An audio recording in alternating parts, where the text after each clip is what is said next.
Beautiful. All right. Hey, everybody. It just fell off. Oh, boy. It's falling apart. This little nut just fell off. Hang on.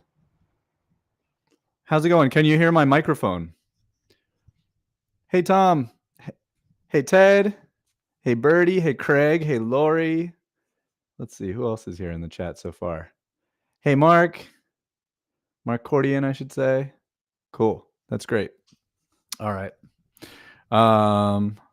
Does it look like? Yeah, we got audio. You should be able to hear me. Okay. So here we are, Tuesday live stream again. I'm back in California. I was out in Minnesota, Wisconsin, mostly Wisconsin, actually, just a little tiny bit of Minnesota. Hey, El Pelagi, great to see you there. Let's see, what do I want to do? I want to go up here. Let's see. Sorry, I'm still learning this system here. Get rid of that. Really, I want to get rid of that too. Let's see. Turn that off. That's a source. Okay. Sorry, guys. Then I can put this image here, I think, somehow. Will it go? Maybe. It doesn't want to do it, huh? There. Okay. It matters to me. All right. What's up? So we're back on the Tuesday live stream. My name is Dallas Vietti. This is my accordion exploration, accordion teaching live stream. And we've been doing this for a couple of years now. It's great to see everybody out there watching live or watching in the future. I try to start off the stream a little bit early to make sure things are working, get it all set up and ready to go. And I think that this new one that I'm looking at, it just looks better. Everything's formatted better. It's clean. It's I'm still figuring it out. It's got some things that don't work as well, but mostly it works better. The chat is way better too, which is really awesome. So it's fun to see everybody there. This weekend I was in Wisconsin. I played the Midwest Gypsy Swing Fest, which actually happens twice a year. It happens every February in the winter in Madison, which is such a great time to go. Well, Madison's awesome. I've only been there for this festival. I believe this is the fourth time. And this makes the second time that I've done it in the winter. And I've done it 2 times. They do an into summer one in September. And they asked me to come back and play with the organizers are Sims and Maggie. And they have a band called the Harmonious Whale. And that band has been around for a while. And so is this festival. And so I was there and I played, let's see, I got into town. I got into Chicago on Thursday. I took a bus from Chicago to Madison. I stayed with Sims and Maggie in their beautiful house and they picked me up and we hung out a little bit. And then, let's see, the next day, Friday, I woke up and, did some computer work. And then we had a nice long rehearsal. That night, they took me out to a supper club, which is, I guess, a specific Wisconsin thing. It's a restaurant, but I guess they only serve supper, which is dinner. And there's a whole thing I guess you usually get these pretty sweet old fashions that are made of brandy, a brandy old fashioned. It was different than another old fashioned that I had. And Maggie set me up for the whole thing. She told me how it went. She's like, you get there, it's totally crowded. You go up to the bar, you order your first old fashioned, you get the menu, you're drinking your old fashioned, you figure out what you want, you put your order in. And by that time, you've drunk your old fashioned, and you put your order in and you order another old fashioned and you wait and you hang out. And man, this place was packed. It was super packed. It took us over an hour and a half to be sat, but that was okay because that's the deal. And it was a Friday night, apparently, most busy night. But that was really fun. That's like a real, and they took me to like the one that they think is the best, which it felt a lot like the Moose Lodge in Doylestown that I used to play at every Tuesday. So I don't know. It had like a kind of a vibe, like wood paneled, it was kind of a dump, but it was great. It wasn't gross. It wasn't a fine dining experience, but the food was awesome and the environment was awesome. Everybody's happy. It was really cool. And then the great Stefan Rembel arrived at night. And I think I was like in bed by the time he got there. But then when I woke up the next day, he was down in the kitchen making coffee. And that was cool because he's just such an interesting dude. He's like so cosmic and spiritual and intellectual, but artistic. And He's really cool. So it was fun to like. That's the first time I ever kind of just was like me and him in the kitchen. I got to have coffee and hang out with him and talk to him and stuff. And then that night on Saturday was the performance, and that was great. Oh man, Mark Cordian's talking about the meat raffle. No, we didn't go to the meat raffle. I did before the supper club though. I did make it to a great cheese shop in Madison, and I got some cheeses. So local cheeses, which were phenomenal, and they shipped them to Pennsylvania for me. But anyway, then we did the concert. We got there. It was really great. It was the 3 artists were on the bill. I was with the first band, which is Sims and Maggie and Harmonious Whale, and there was wonderful. Was a pretty large band. So Sims plays mandolins, mostly the small mandolin, but also the bigger mandolins. Maggie's a vocalist, and she plays a cardboard box with brushes. So it's very, pretty simple drumming, but it's nice. Adds texture and rhythm. And she sings. Her role is mostly the vocalist. Then we had a great bass player named Forrest. I'm not going to remember everybody's name.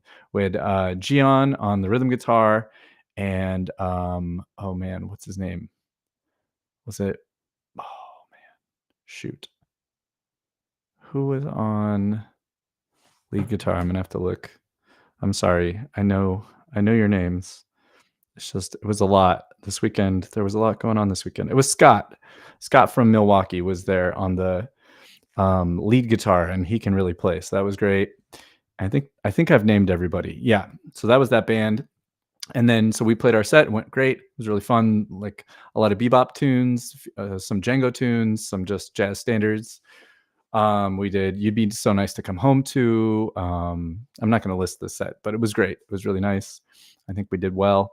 And they took the fast tunes were very fast. And then after us was Stefan Rembel, who I just mentioned.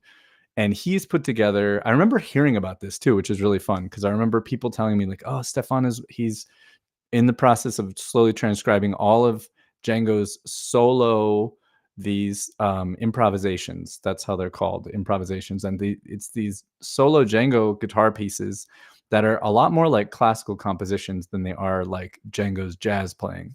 And they were released on this and that track and stuff. And Stefan has learned all of them, and he's a really amazing world-class guitarist. You might know him. If you don't know him by name, you'll know maybe there was a Woody Allen film from, I don't know, 15 years ago or maybe more called Midnight in Paris.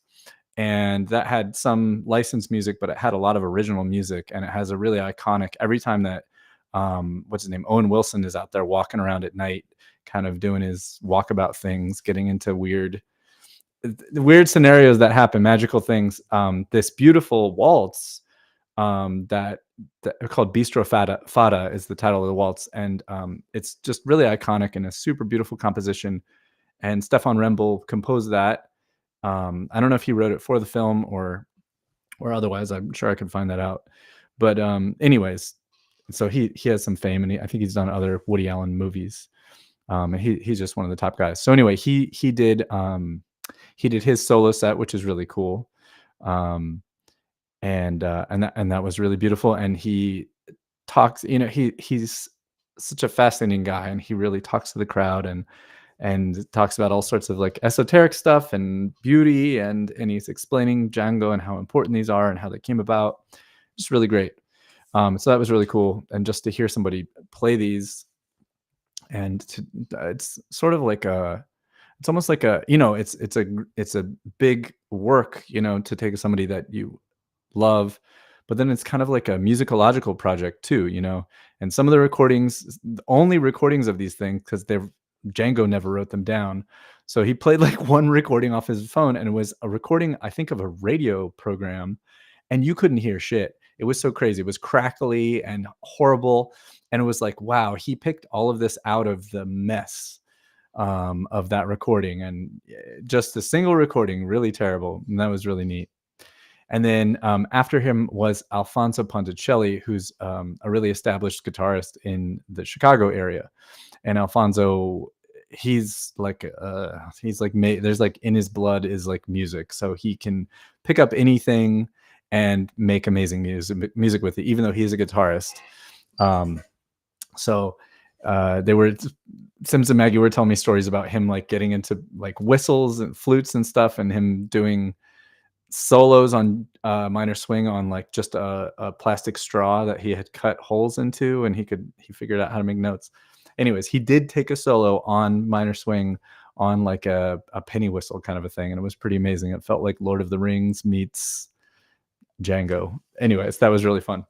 So that was the concert. That was really great, really satisfying. I saw a few students. I taught a workshop earlier in the day, and that was great. And like, I love everybody that I get to work with. I like, somehow I just get to work with great people, like wonderful, good, interesting people who are just great. They're great students. They're great musicians. They're great humans. And so that was really cool. And I had wonderful hospitality from another student there. And then the next day, I woke up and a student and now friend drove me and him up about 4.5 hours to the northwest corner of the state, the bottom, the very bottom of Lake Superior, to a place called Superior, Wisconsin. And that is where the World of Accordions Museum at the Harrington Arts Center is. And so I spent kind of half the day until they closed there. And then we went out for dinner with Helmy. And man, I have heard about that place. People have told me, and they said, you got to go soon. You got to do it. And so I finally got up there.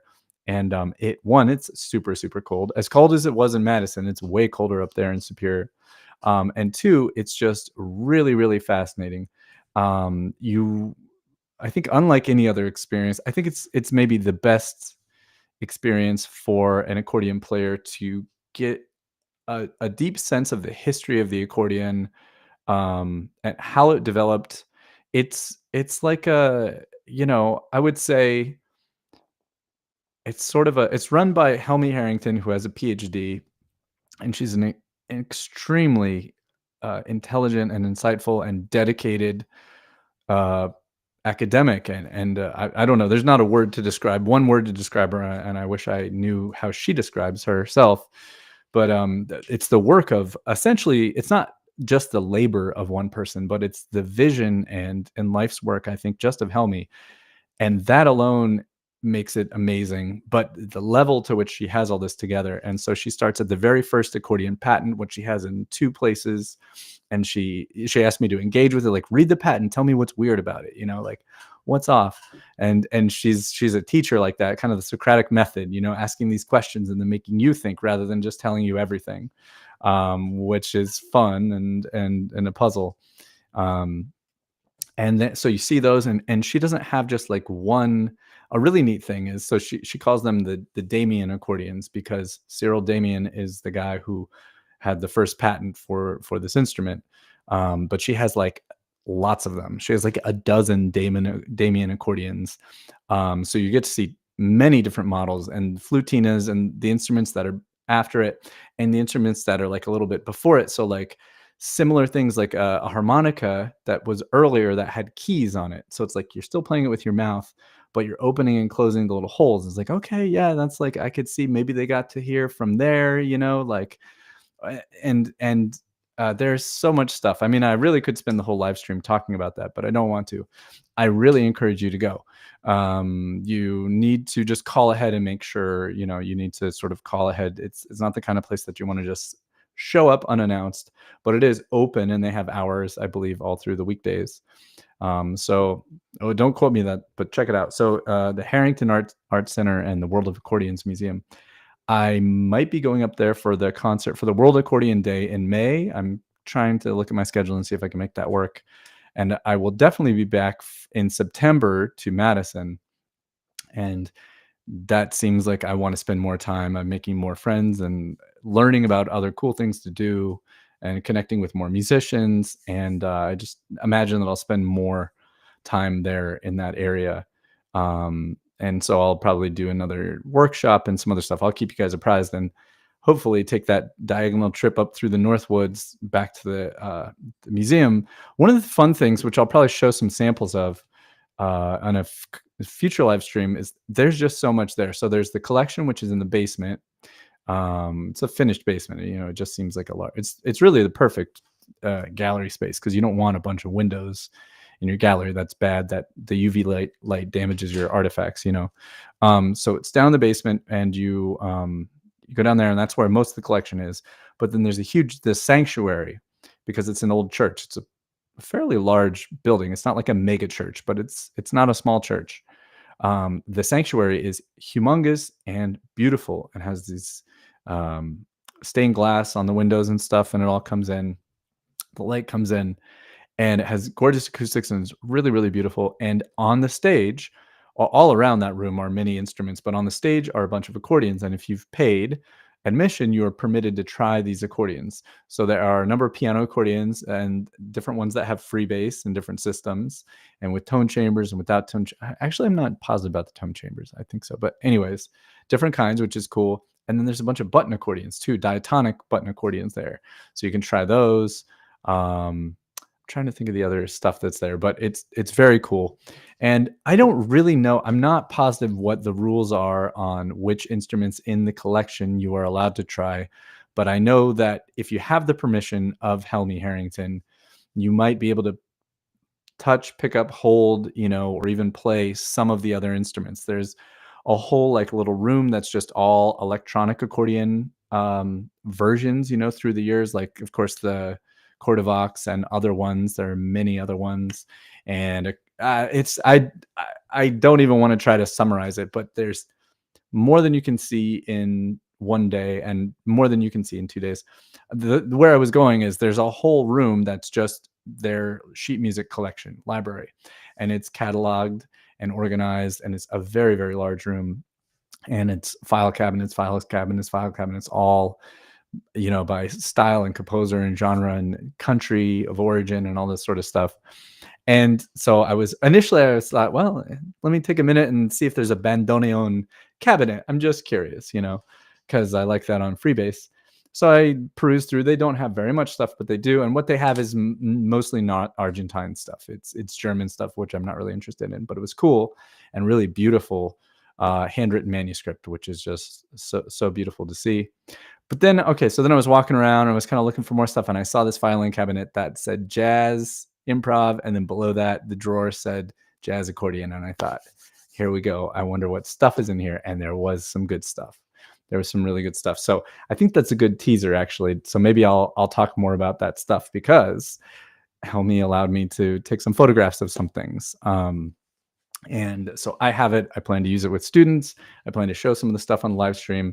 There's some just like teaching stuff that's like good for me, good for you guys. And then I think there's some cool like historic stuff too.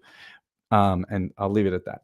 So that's that. And then so that was Sunday and Monday I was there. And then Monday night I flew back, or Monday afternoon I flew back to California, and I'm back here again, and it's great. And on today's live stream now, the format of today's live stream is we're going to divide the stream in half, thereabouts, probably more time on the music stuff. But I'm continuing this idea of the Road to Django in June. Django in June is a music camp in Northampton, Massachusetts. It's happening, let's see, let's pull up the dates of when Django in June is. When are you? It's obviously in June, so I don't misrepresent it. June 9th through the 15th. I have some tips too for everybody, because I think that's good to know. So we're going to talk about the Road to Django in June.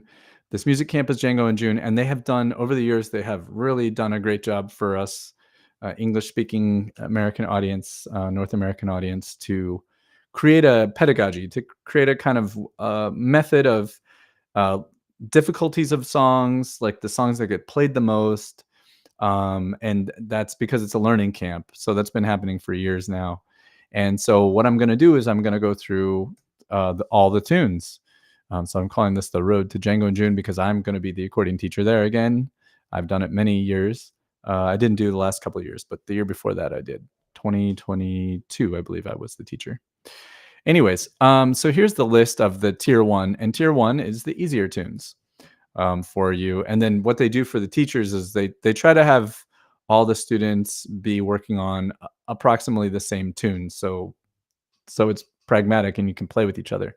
Today we're going to do the tune called Daphne. And if you're on my email list, you'll know that you received the email, and I talked about how Daphne is written on rhythm changes. And we're going to talk a lot about rhythm changes today. We're going to talk about the tune. We're going to talk about some recordings and improvisation, all that sort of stuff. And that's what we're doing. And I'm not sure the tune for next week, but it'll be either one of the tier 1 or the tier 2 songs. last week we talked about minor swing, which we did play on that gig. That was the big. Last week I called minor swing the international Django music anthem, and that's the song that we played as the encore at the concert, which happens a lot. That's a sort of a common traditional way to end one of these Django concerts, is to get all the performers on stage, all playing one of these commonly known Django tunes together. And usually it is minor swing, and it was for us, and that was fun. So, but this week it's Daphne, which is in the key of D major. We'll get to that. And then the other segment that we're going to do is we're going to continue on. Let's see, I can swap that with our book club. So this week this marks about the halfway point. So it's 12 chapters of The Artist's Way, and this is chapter 6 or week 6. And I have some fun things to share, and I'll do the same thing, the same format. I think that's about it. What else was I gonna say? I'm gonna start up one of these small group classes, which is like a semi-private lessons, which means you pay less money and you meet with me with a couple other students around kind of a similar theme or interest. It might be about technique, it might be about expression, it might be about a particular genre. Like I'm putting together one right now with a few students who I think are all around the same level and interest for jazz music. And it works a lot like a private lesson, but each person gets about 25 minutes with me, working with me and stuff. And the other students just kind of get to hang out and watch, and you can kind of interact, although, and I've done that in the past, especially with like Beginning Beautifully, and I got a lot of positive feedback on that. So I'm going to contemplate suggesting another one to get going, and maybe make that a little bit more public and let you guys know next week. And if you're interested, you could hit me up and we can kind of schedule it. It's sort of hard. It's a hard thing to put on the website because I want to make sure that I matched up people properly that I know and what they're into, and make sure I think everybody will kind of it'll make sense to have 3 people together. And then the scheduling is a little hard because it depends on everybody's having the same sort of schedule for about 6 lessons over 3 months. So anyway, that's coming. What else? Yeah, that's about it. I'm not going to plug in the accordion today in today's lesson, but yeah, let's talk about, let's get right into it. And if you have any questions about any of this stuff, feel free to throw it in the chat. I'm looking forward to this. So where to start? Well, let's go back here to the tunes. I'm going to play for sure in a minute, but let's check this out. So this version is like my favorite version. It's so joyful. It's one of the few recordings that we see Richard Galliano playing with jazz minutiae accompaniment. Richard Galliano is considered a jazz accordion player. I would put him in that genre, even though his career is a little bit different than what we might consider an American jazz artist, in that he mostly performs his own compositions, and they're not always in the swing style. In fact, mostly they're not. But I would still call him a jazz accordion player, amongst other things. Hey, Sammy, thanks for popping out the emojis there, bro. Good to see you, dude. But I love this recording, and it's with the great Borelli-Legrain. And if you're interested in this music and you don't know that name, that's a name that you should know. Borelli-Legrain is, I'm going to speak for all the other guitar players out there in the world, and I'm going to suggest that probably Borelli-Legrain is, if he's not their most favorite guitarist living today, he's probably who they would say is the best, even if it's not their particular favorite. And Borelli is, he is a Romani family, and he just is this font of musical ideas. He has virtuosity and genius, limitless, essentially. And so for years now, his guitar playing style has been really studied and copied by many of his contemporaries and like younger musicians. The Parisian musicians have taken his style and kind of like distilled it, and all that, sort of taking his licks and his feel and all that kind of stuff. Players, I think it seems to me like other players that you might not have heard of as well, but that are important to me because they're important younger musicians around my age. I'm in my early 40s, but like Adrian Monniard, Benoit Convert. I know there's many other names, but Parisian guys who are also at sort of the height. They have like sort of taken Borelli's ideas a lot and, kind of run their own way. But anyway, this is from a very famous recording as well. This is a live version, but there's a studio version, and this is from a very, very famous record by Borelli called Gypsy Project and Friends. And there's 2 volumes. I believe this one's on the first volume, and Richard Galliano's on it. And I think on the recording there's like 2 takes, and they're both super good. And Galliano, I would suggest you listen to him. Galliano plays very similar things, which is fun, and this solo is similar. But for me, this live version has the best solo. All of them are super good, and all of them, what Galliano does is great. But this live one is like the best. It's so good. And I transcribed most of it. There's a certain point at which he gets really fast and super runs. And I started slowing it down. I was like, you know what? I don't think that I want to take the time to add this. But the beginning of the solo, for sure. In fact, let's just listen to it. Let's just appreciate it. It'll only be about a few seconds here. Do we still hear that?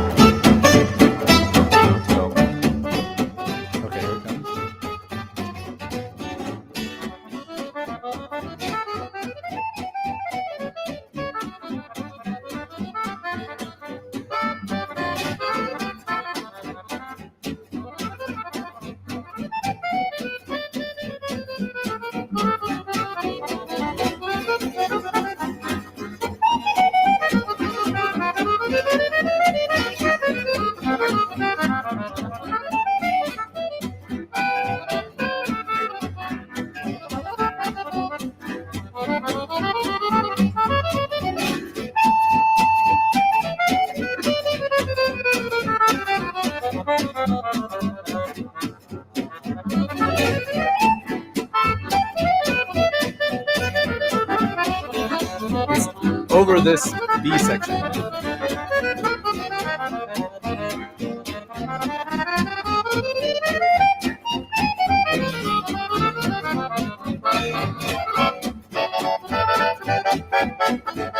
Beautiful block chords. Okay, so 2 choruses. And you know what? I haven't really dug into this solo in a while, but yeah, that all seems pretty doable. It's a pretty fast clip. Let's listen to a couple other versions. Here's one of Django's recordings of this, and this is with the quintet, the Hot Club of France, and with this is the most famous Django arrangement, or Django group. Django recorded and performed with many different groups and arrangements, but this is the most iconic one with Stefan Grappelli on the violin. And we'll just notice the tempo is slower and the groove is different. There's no video.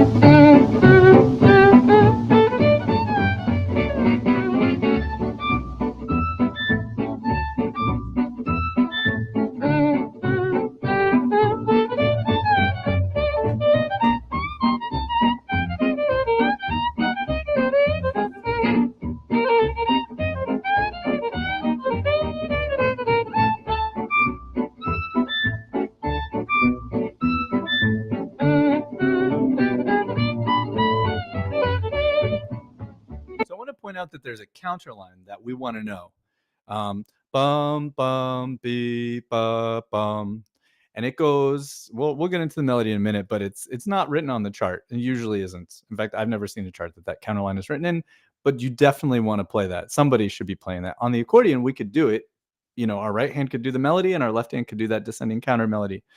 But it's on the bone, ba-deem, da-dum, da-dum, da-da-da-da-da-da-da-dum. The counter melody is going bum, dum, dee, da, dum, like that. Let's take that.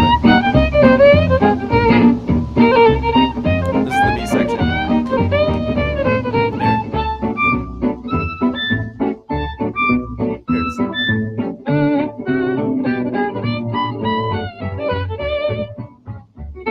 Here it is. So that's a good one, and that's one that I will play too. So if I'm in a jam of this melody, a lot of times in a jam, one person plays the melody, unless it's a tune like minor swing. But it's nice. It's like, you get your turn. Like, oh, okay. Hey, everybody, let's play Daphne. It's my turn to pick the song. Let's play Daphne, and I get to play the melody. You might trade, or like on a tune like this, you might give another musician the B section. That's very common because that's fun and interactive. But it's pretty much understood that it's my turn to take the solo, or to play the melody. Like, other people aren't going to play the melody. That's my turn. They wait for their turn, and then they get to call the tune and they get to play the melody. That's how these jam sessions work in general. It's important to know the jam etiquette. Craig Berletti said, it's nice to see a master who looks at the keyboard. Yeah. Are you talking about Galliano? Anyways, but if I was playing, say there was a violinist or something playing the melody, I still might go bum ba-doom ba-doom ba-doom ba-doom ba-doom ba-doom ba-doom. And that's what Galliano does in that. Well, he's playing the melody with Borelli as well. Okay, so that's the Django version. Let's listen to a couple others, just the melody. So this is another one of my favorite accordion players. This is Marcel Loeffler, and this looks like it's like a big jam session kind of a thing.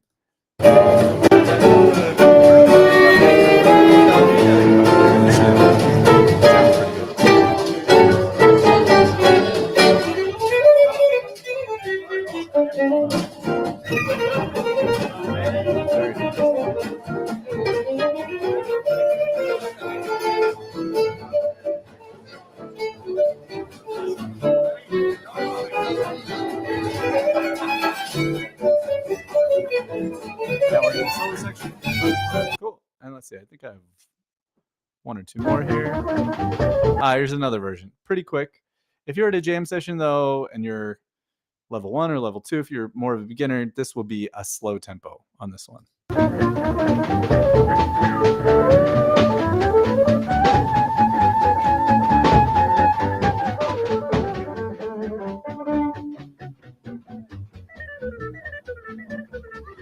right, that one's kind of more for gypsy jazz hits. So this is cool. I searched for accordion and this video came up. This is Frederic Gomez. I'm not sure. I think he's French. I tried to Google him real quick, but he's recording here in 2017 in the US, which is fun on Hilton Head. I don't know these other musicians, but he must. So let's check these guys out a little bit.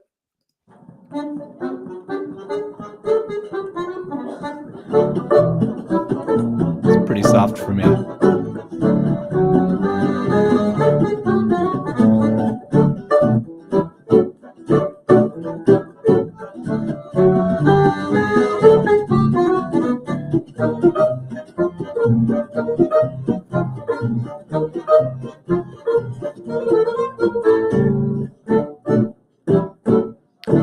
And in this arrangement, everybody's playing the melody in unison. And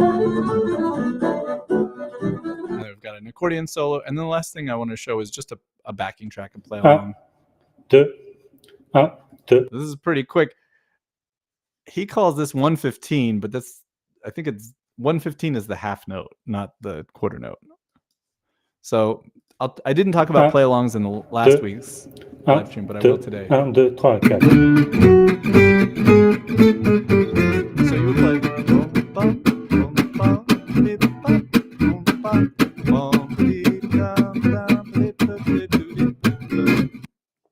Craig was talking about Galliano. Yeah. Okay, so the backing tracks are great for practicing, and I think they're really, really essential, especially for beginning people and people new to this genre. They're really great, and I'll talk more about them. Okay, so let's get into the tune. What do I want to do? I got some feedback from the last one that I should focus a little bit more on kind of more beginner, easier stuff, which I definitely will. I can pull up the melody. Why don't we start with the melody, and then we'll talk about rhythm changes and in what way that this song is rhythm changes, how much of it is rhythm changes, and how much of the rhythm changes it is, and what that means for us. And then we'll talk about all the other stuff, accompaniment and improvisation, and things that I think are interesting. So So let's see. Change this to replace this with this one. Where is it? It's not showing up.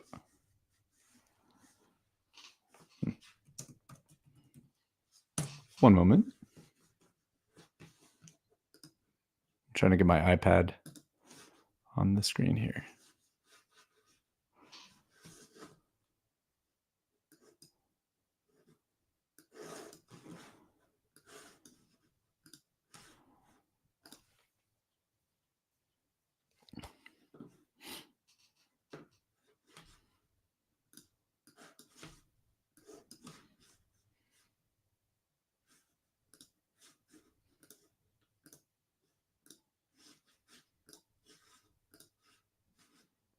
There we go. Okay. And Charlie asked if there will be lead sheets for the tier 2 tunes. I assume so, Charlie. There always is. So I guess they're just not up yet. I don't know who's in charge. Sometimes it's the artists themselves that are in charge. Charlie has a question in the chat. Charlie's a wonderful accordion player. In fact, we listened to one of Charlie's band's songs, Django back in December, I think, at the end of the year. And Charlie's been to Django in June many, many times. You might see him. I don't know. I can't tell you he's going to be there for sure, but you might see him if you go this year. People are already signing up. Actually, I checked in with Andrew and he said there was already like 6 or 7 people signed up. So that's really good.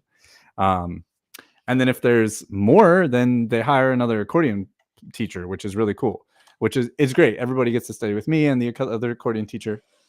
It's really fun, but it helps keep the class sizes good. But to the answer to the question, yeah, there should be. Those should be up there.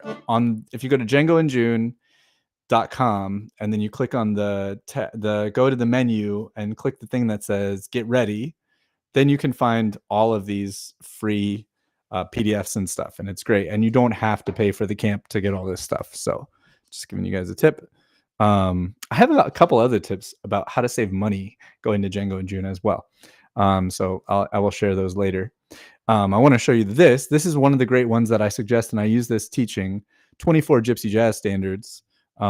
They have 2 different versions of this. They have one with tab, which we don't need as accordion players, and then this one's the standard notation, as they call it, and it has all these tunes.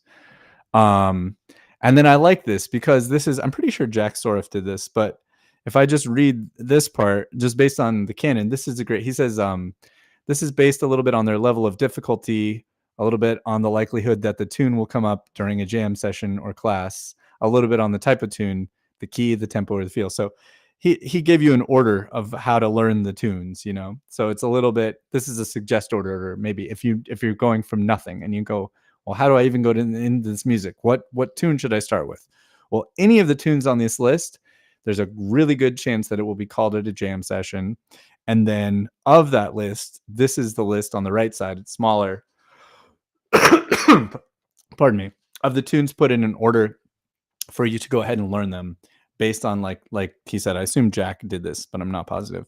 Jack Soroff, who prepares a lot of the materials and is a fine accordion player. And he's actually the reason why I ended up at the gig in Madison, because he's originally from Madison and he was releasing a record. I'm on that record. And that's the very first time I played that festival. And then I met those guys and I've been back there 4 times now. Anyways, so minor swing is the one that we covered last week. First on the list, I would suggest. I agree with that. And now we're doing Daphne, which is a little bit down the list. And not all these tunes are the ones that are going to be at Django in June this year, but the tier 1 tunes are probably all from this list. So anyways, so let's get to Daphne. And here's the melody. So there are some things like, let's see, I'll play it. I'll get the microphone. Just do the right hand. 1, 2, 1, 2, 3, 4.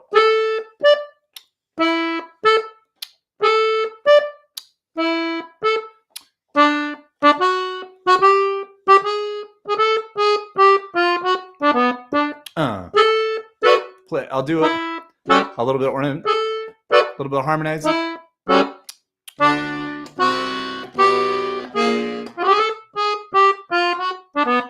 And then the same thing happens in the key of E flat, half step higher.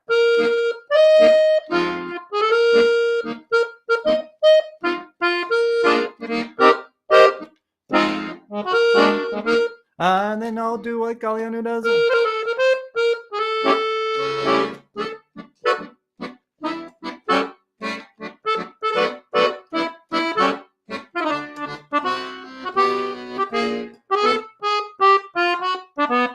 And then the song repeats over and over and over and over again for solos.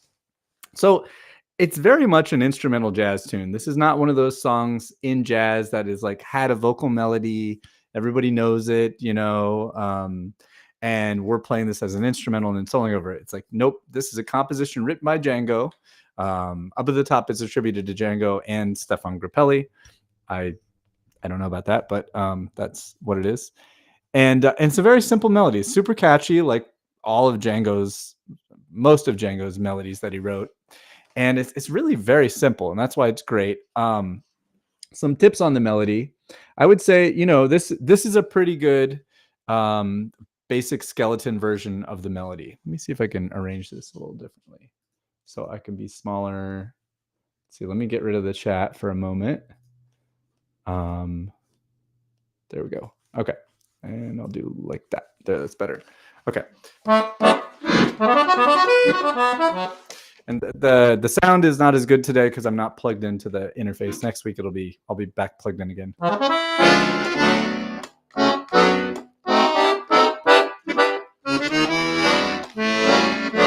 Okay, so let's talk a little bit about the melody. So one thing that I would do and suggest you do is get those grace notes in there. And Richard Galliano does this.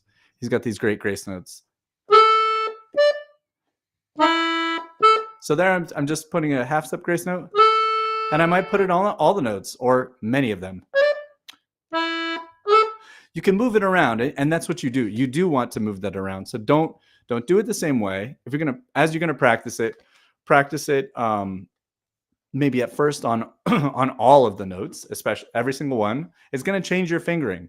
So know that as well. If you start without the fingering, or if you start without the grace notes, when you put them in, you're gonna change your fingering probably.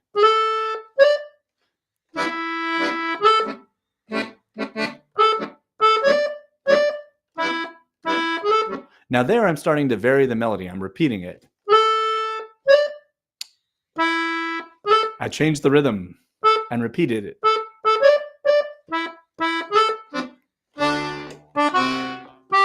Sorry.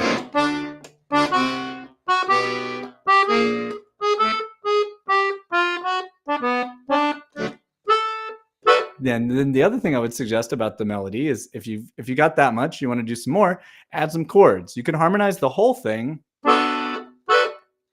Let's see.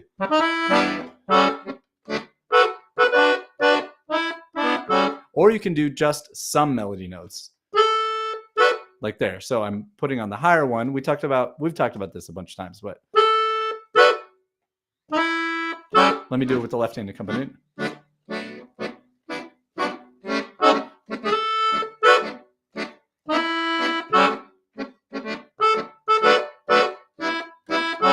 So I'm only doing the higher note and putting a chord on there. You could do the same thing easier with the harmony. To just add another note under it that's part of the chord. Or you can just play the note as what I call a single note melody. When I'm going through my practice, like I practiced on this tune this morning for, I don't know, about an hour. It's kind of broken up into two sections. But what I did is I went back to my flow that I do. I call it a cycle. And so I start off on the tune just working on the left hand. So I go through once, or if it's harder and I don't know it yet, or, if it needs to go through twice, I do it twice.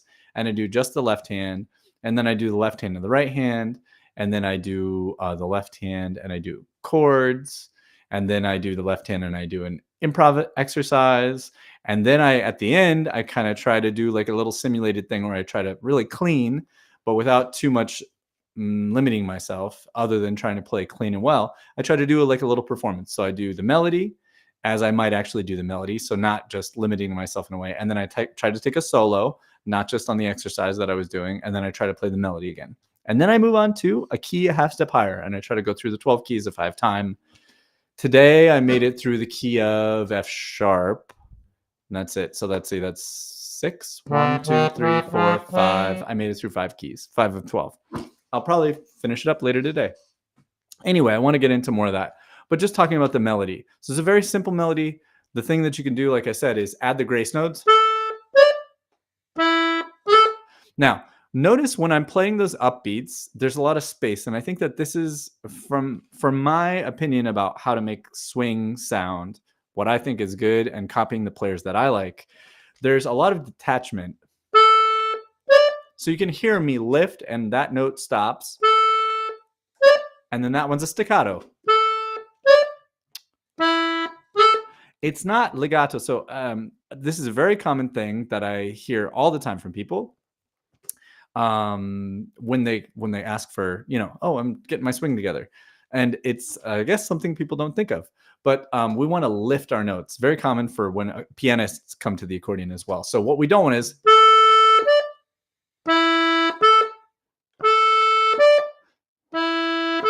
So that's where that first longer note is too long. It's not quite legato the way I played it, but it's close to that. And I would say you want... You definitely, there's space there. If you listen and pay attention, you'll hear...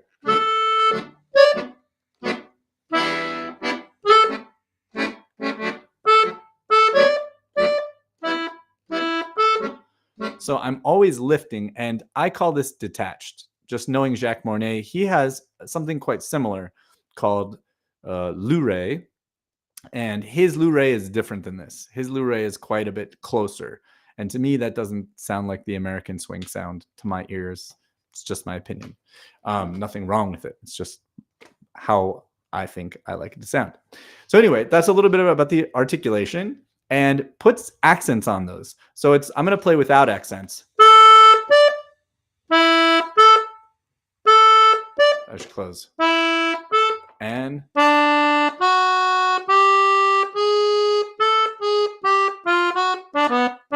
It's not bad.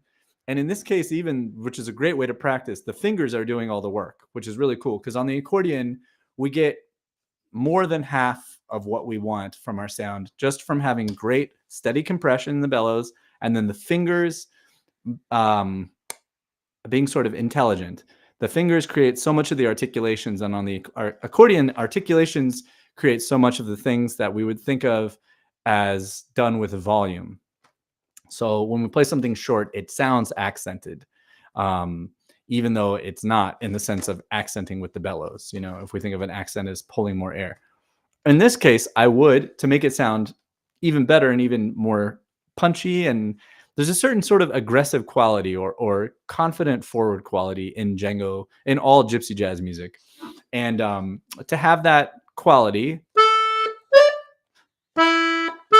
right, I'm adding an accent on those short ones. And the way I like to do the accent these days is the Jacques Mornet and Nathalie Bouchek's way, which is you pull a little bit before. So you're giving it this potential of air, and then I very quickly open that door by pressing the piano key down, which opens that door, and I got that potential of sound. Pop, pop, like the way that you say pop. To say pop, you have to have air first pushing against your lips, and then your lips open, and you give one final more burst, pop, and we get the explosive P sound called a plosive, and that's the way we get it on the accordion too. So you have that sound there. Let's see. And then we can also sort of shape that longer note. This is getting very, I don't know, controlled and nerdy, but it's all about the sound, the right sound that you want. And so this is what we want. You could, I would say for most accordion players, a good thing to hold in your head and ask yourself is, can I play a little bit more staccato? We don't really want, not really, but I think just in general terms, most accordion players are playing.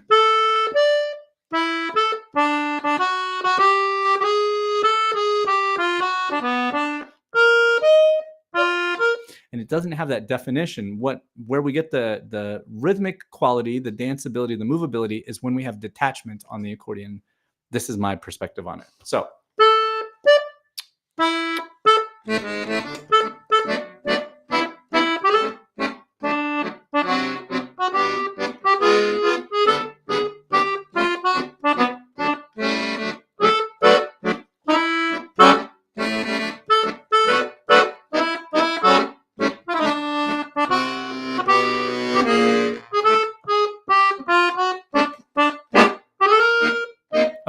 So let's talk about the melody a little bit more. So we talked about like detaching it, adding. If you're a beginner and you want a little bit more of that sound, add grace notes, and really as many grace notes as you can on this melody, just the way it's written. I would not add so many. You could actually. Yeah, you definitely could add a bunch of grace notes there. This melody is interesting because the B section just moves up a half step.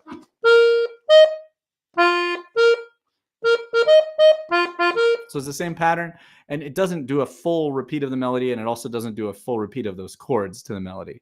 But it's that motif, and it's most of the chord progression repeated. And then we move back down to the first theme.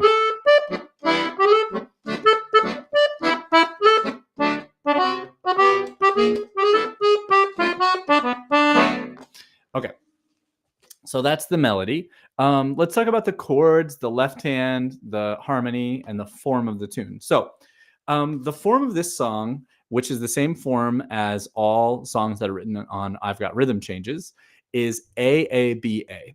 So most of Django's compositions are written from the time he was playing jazz, and most of those compositions have this particular kind of song form that's 32 bars long. And it's usually broken up into 16 bars and 16 bars, and that's called an A-B form. Or it's broken up into 8 bars, the same 8 bars again, a different 8 bars, and then the first 8 bars again. So we have an A, that's 8 bars. You repeat the A for another 8 bars. You repeat, or a new B section for 8 bars, and then the A again. And that's how I Got Rhythm by George Gershwin back in the 20s, I think, was written. And that's the song form that he wrote. Although the first time you play the melody, it's got a little tag written in it, but we won't talk about that. So anyway, this is all of the A sections are written on rhythm changes. The B section is not written on the same rhythm changes that I've Got Rhythm is. And that is also a kind of iconic rhythm changes bridge. So this tune, although it's a rhythm changes tune, it's not purely rhythm changes. The bridge is not the same bridge that rhythm changes would have, which goes around like the real rhythm changes bridge would go to F sharp 7, old man trouble, and then it goes around the circle of fifths. So then down to B7, I don't mind him. You goes down another circle of fifths, you won't find him round my door, and then to the A7, and then back. I've got rhythm, I've got music, I've got my gal, who can ask for anything more? So that's I've Got Rhythm on those chords. If I take those same chords, I can play. Sorry.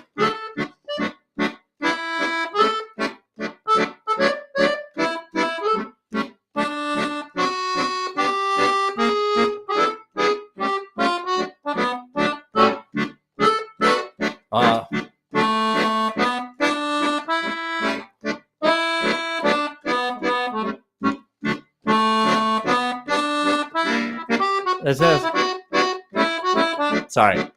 And then it was, if it was real rhythm changes tune, it would go to there, but it doesn't. It just takes that A section and essentially moves it up a half step, but it doesn't go to the 4 chord. Like this song goes to the 4 chord. It goes to the D major to D7. If you're looking at the music on the second line, we're moving to the key of G. And in a real rhythm changes, that's what happens. So, but the B section here just does a 1 6 2 5 in the key V flat.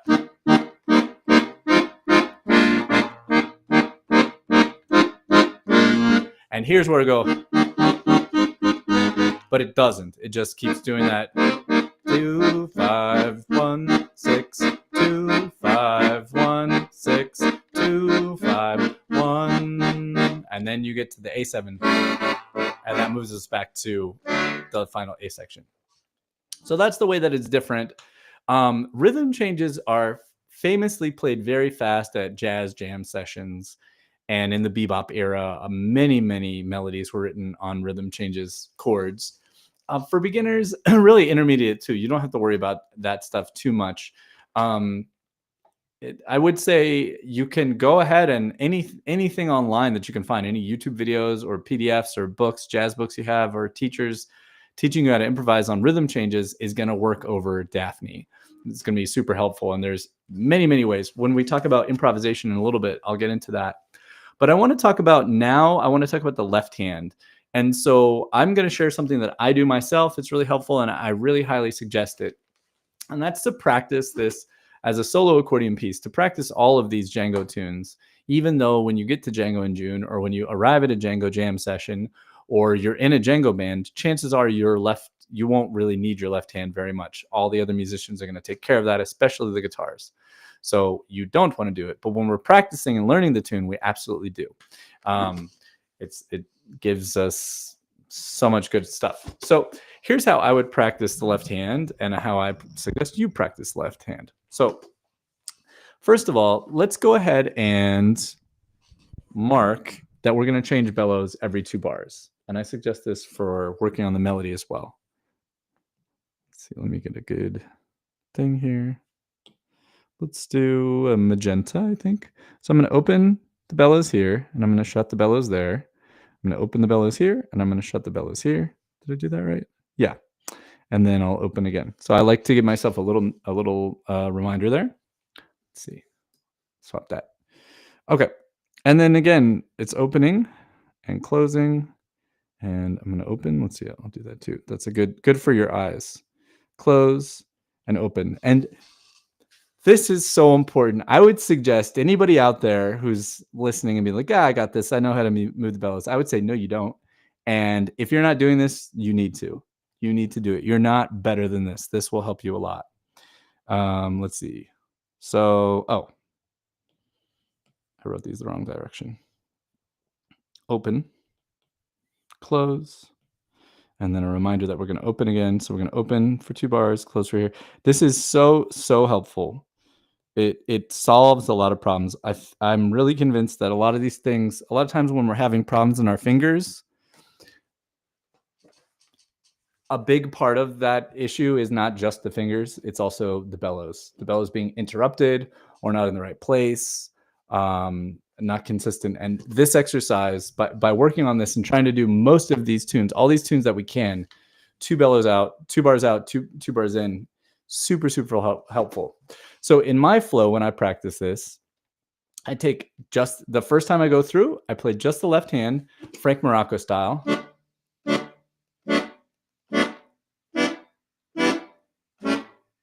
I'm through the first 2 bars.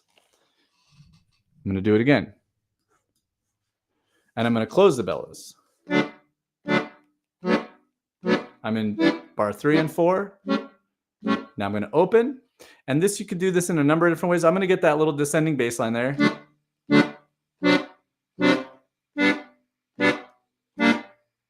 Right? And then the last 2 I close. Oops, pardon me.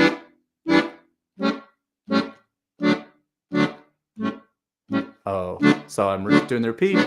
And I'm going to close now. And with a lot of compression, super light touch. And the descending. And here. And I can't look at the video. And I'm opening and close. Now I know this melody super well, but if I didn't, I might put on my list of things to do after this to sing the melody, which I do on other tunes that I don't know as well. That's not an easy leap. And especially you want to practice not interrupting the bellows, which I did a little bit at both times. And I'm trying to be slow and in control. You can hear the leak in the accordion. Now let's just say I wanted to go on to the next step. So I would say sing it. Dum da da da 1, 2. So I'm going to perform the left hand, that same quarter note thing, same bellows, and I'm just going to sing the melody as a bridge to playing the melody. 1, 2, 3, and 4. Ba ba do da da da da do do da da dum da ba ba ba dum dum dum do dip do dum dum dum do dum dum dum dum do do dum. This will help you work out your left hand fingering too, which is super important, and it will give you a great control over the instrument. Dum dum do dum dum ba da ba boop do da dum dum da dum dum da da little da ba ba do da dee da do da bum ba da ba boop boo da da da da da da da da da da da da da da da da dum. Okay. Yeah, they have a slight variation on the chords. Let's talk about the end of the B section. So what's written here on the B section is da da ba da da da. But what I'm used to playing is that's what Galliano plays, and that's what I hear people play in jam sessions. So it's just a variation. Okay, cool. So I'm sharing some of the ways that you can practice this and get it internalized. The chords here are 1, 6, 2, 5, and D is the 1. 1, B is the 6, E minor is the 2, and A7 is the 5. And when we get to the key a half step higher on the bridge, it's the same thing. 1, 6, 2, 5. 1, 6, 2, 5. 1, 6, 2, 5. And 1, 6, 2, 5s are used all over the place. They're a very, very common, very important chord progression. They're used as turnarounds in most songs at the end, or in many songs. And at the end of the first ending, or the end of the second ending, the end of the tune, they can be an intro to a tune. It's just a very, very commonly played chord progression in jazz, and it's one that we develop all of this vocabulary from. So all of this vocabulary to play chords and have movements, to make substitutions of, and then to create like lines, melodic lines over myriad ways to do that. Okay, so let's go through this kind of flow. So I'm going to write this down. So here's how I would suggest you get into this tune in a way that I get into this tune. Thank you, Evernote. Let's see. I had a note. Where is it? Nope. Okay, so we'll start a new note here. All right. So I would say,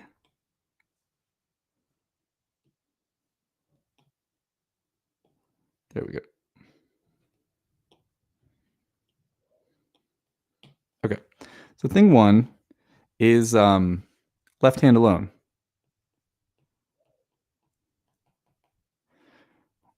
With bellows every 2 measures.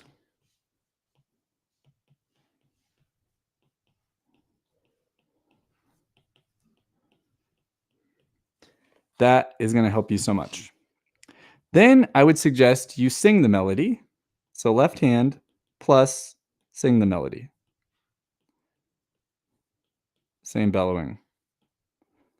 And we want to try to keep that bellowing for all of our exercise. Then the third thing is you want to play the melody. So if you need to work on the melody in the right hand, then you probably don't want to do the left hand yet until you could do the right hand alone. But assuming you have the 2 hands together, so you're going to do left hand plus the right hand melody.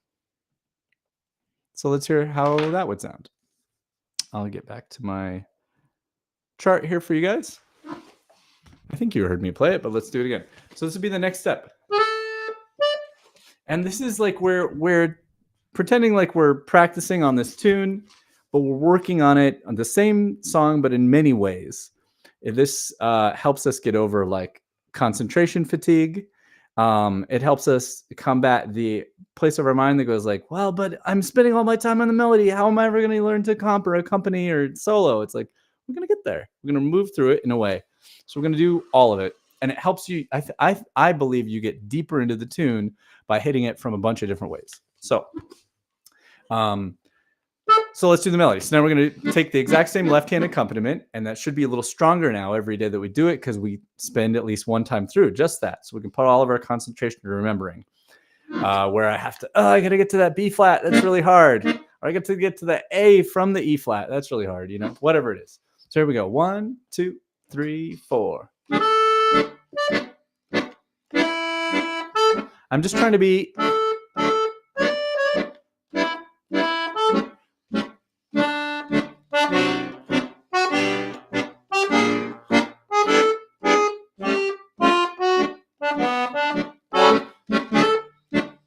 I'm just playing them shorter, which is cool.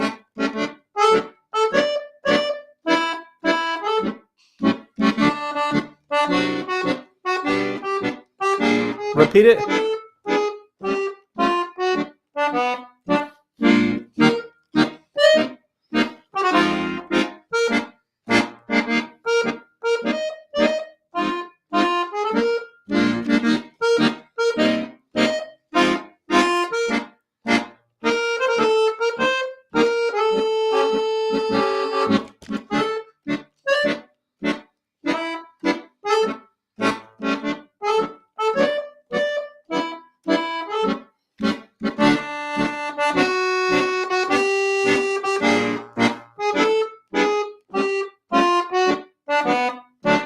And that's the end of the melody there. And if I wasn't sure, I always just simplify. And to me, simplify, like if I can't do it, if I'm messing up, if I'm dropping beats or hesitating, my brain's not there, I just simplify it. I usually slow it down. That's a way of simplifying it. Or I remove things. So if I'm struggling for two hands, I should probably just remove my left hand and focus on the right hand, Or maybe I'll just make this just focusing on a section of the song instead of the entire song and just repeat that. So this is how I work through a cycle and work through learning a tune. So now we've done that. And now after this, I like to work on the chords to the song. And I like to be, even though I could comp, many ways, like I could do really.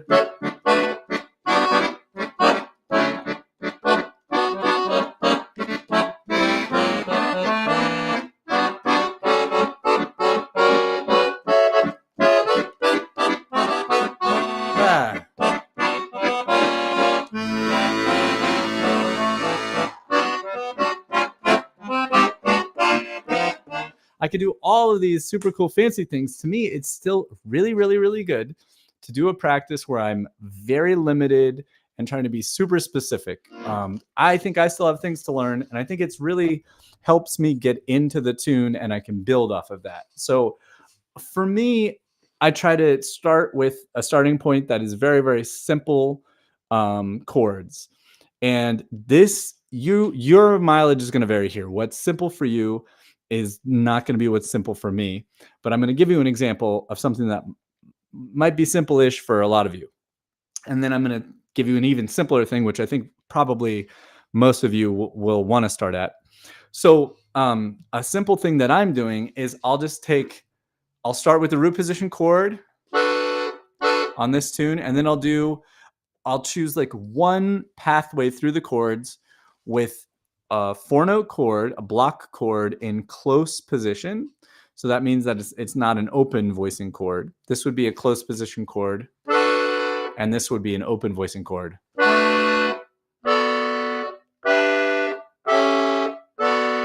That's an open chord. See, we have all this open stuff, but this is the same chord, but close. This is much harder. Don't start with that yet. I want you to get there. I want to get there, but don't start there. So this.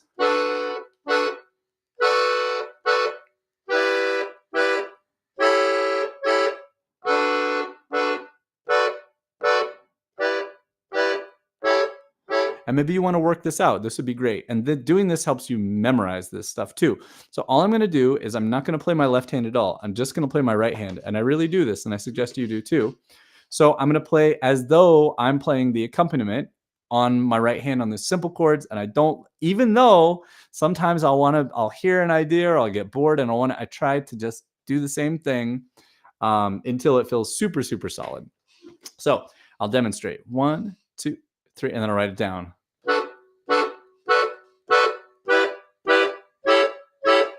Notice my bellows are moving the same way every 2 bars.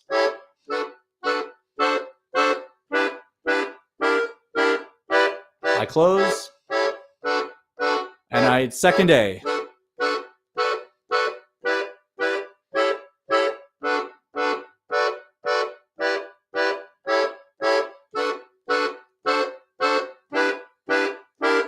And close. Now I'm on the B section. And there's a bunch of things to work on. I'll talk about it in a moment.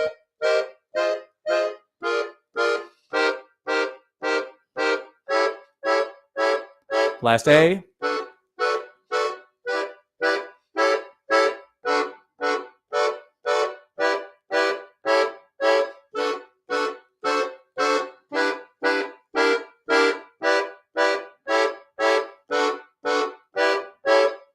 Okay, so let me check in with the chat. I see we got at least one comment here.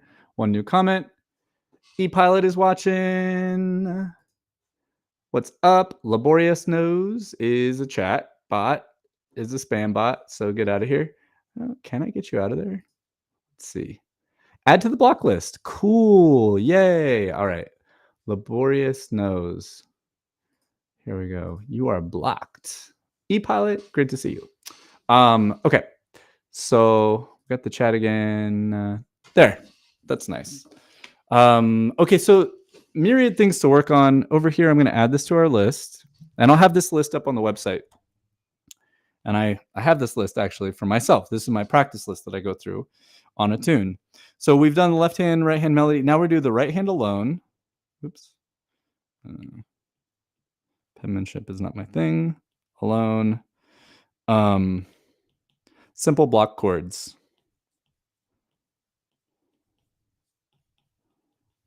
There. Okay. Right hand alone, simple block chords. So let's talk about a couple things if that's like too challenging for you. If these chords you're not ready for yet, you need something. You need a way that is simpler for you. I would suggest just triads. So just a D major triad and a B minor triad in root position. E minor triad, A triad.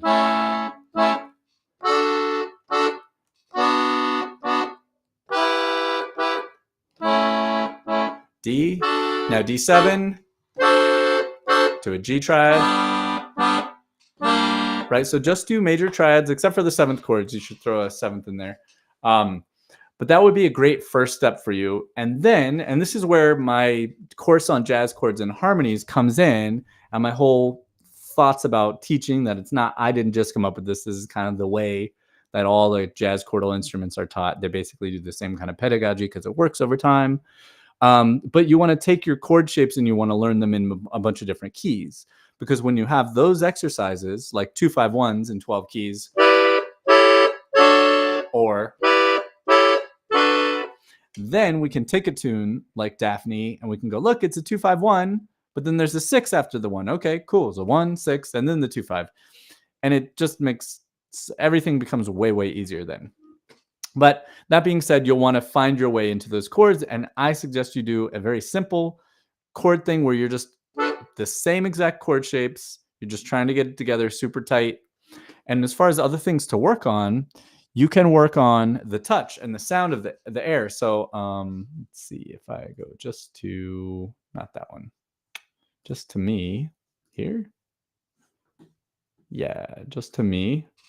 I'm playing on the air in the cinema, the Jacques and Natalie kind of way. So I have the air and then I want all my notes to sound, but I don't want to smash to the bottom.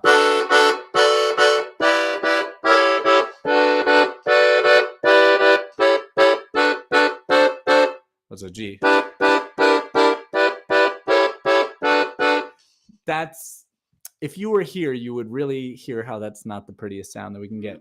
So if I play instead on the air,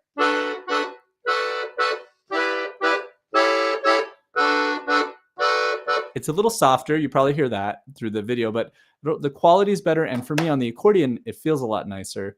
And I have more ability to do a lot more artistic things with it, to control the sound and the articulation. So for as far as other things that we can do on these simple chords, I can really play on the surface of the keys.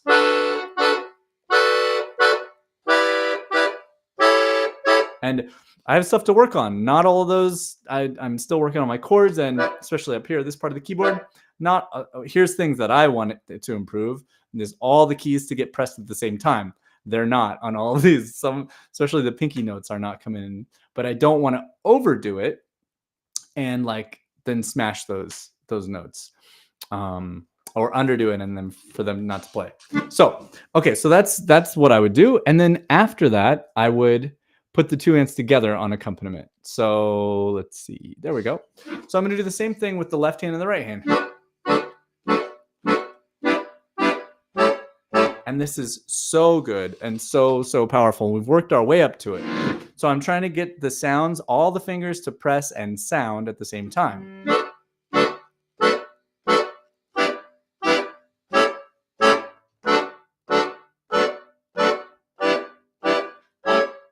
I'll play through the whole thing.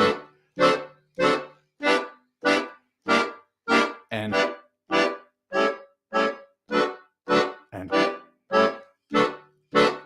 notice I still got the two bellows out, two bellows in, which you got to do that. If you're not doing that, I would just stop and get that together.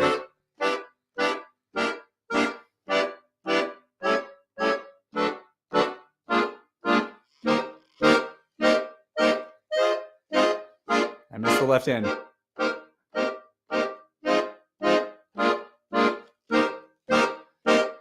I'm making the air before I play.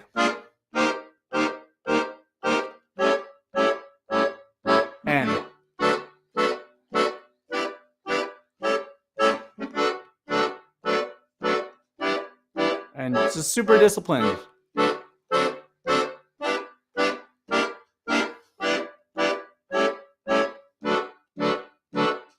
Kind of square. My time could be a little bit better, but it's hard. It's hard to play with zero ornamentation and make it feel really good. But you'll discover how tight your hand gets. You'll discover how your mind wanders, and you'll discover that it's not that easy. What seems like it's super easy isn't. And it's good training that forces you to be very consistent. I'll write these two steps down in a moment, but after this, I've got the hands. Those are in like locked hands. So everybody's June, all in quarter notes. Then I'll do syncopation. This is up to you, but I think from my working with people, all of us can improve our syncopation.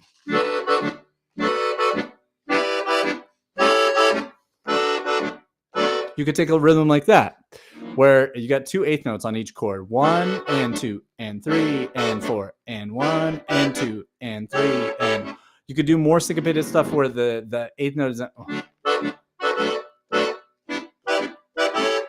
Maybe I'm finding that's harder because you got to move to the next chord faster, more accurately. But if you wanted to just, that's it.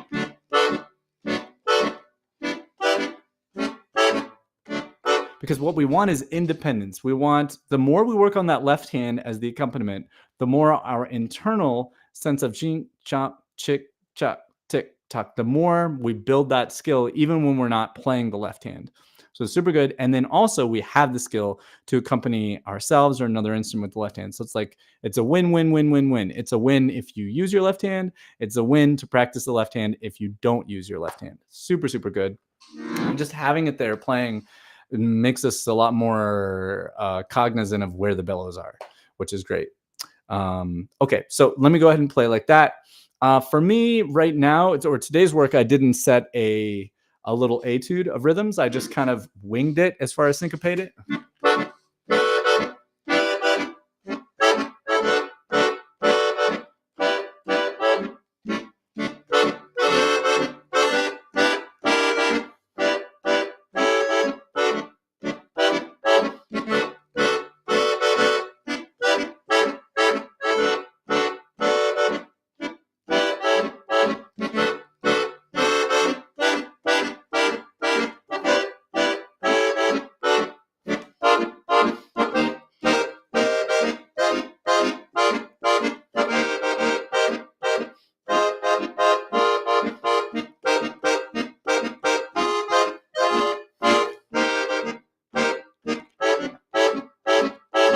I'm dragging.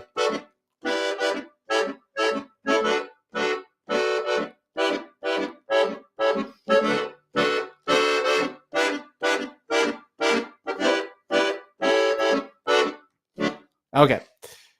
Not the swingingest, but not bad. But it could be a lot tighter and a lot more consistently swinging. So it's practice. We're trying to do the work on the harder things. And again, still very contained. So you're only allowed to play those chord shapes on this exercise. Let me go ahead and write this down for your chord shapes. And you could do this same step if playing with the left hand is too much. You could do just the right hand on these. So it's going to be left hand plus right hand chords, locked hands. So the locked hands is when they play together, right? So locked hands. And then 5B is left hand plus right hand chords. And this is syncopated. So we really want to work on that syncopation. And that is really like one of the major struggles of playing two hands on the accordion, is getting the left hand to sound great and supportive in the accompaniment, and the right hand to be able to do all this awesome syncopated stuff without messing up the left hand, with the left hand really sounding like it's its own instrument. And so this is how I suggest you work on it. Okay, so after this, there's just a couple more steps. There's really just one more step of work, and then we'll go ahead and do the whole thing together. I suggest you work on your improvisation. And for the improvisation, I like this exercise that I learned from a jazz saxophone teacher in Philly. And he also kind of worked his way through taking a tune and working on it in a bunch of different ways. And I probably got this whole idea of a cycle from him. And he was a horn player, he played saxophone, so no two hands thing. So he would just start with playing the roots. And he said he was adamant, and when he soloed, it sounded amazing. It did not sound limited at all. If anything, it sounded kind of modern, even though he was only playing the roots.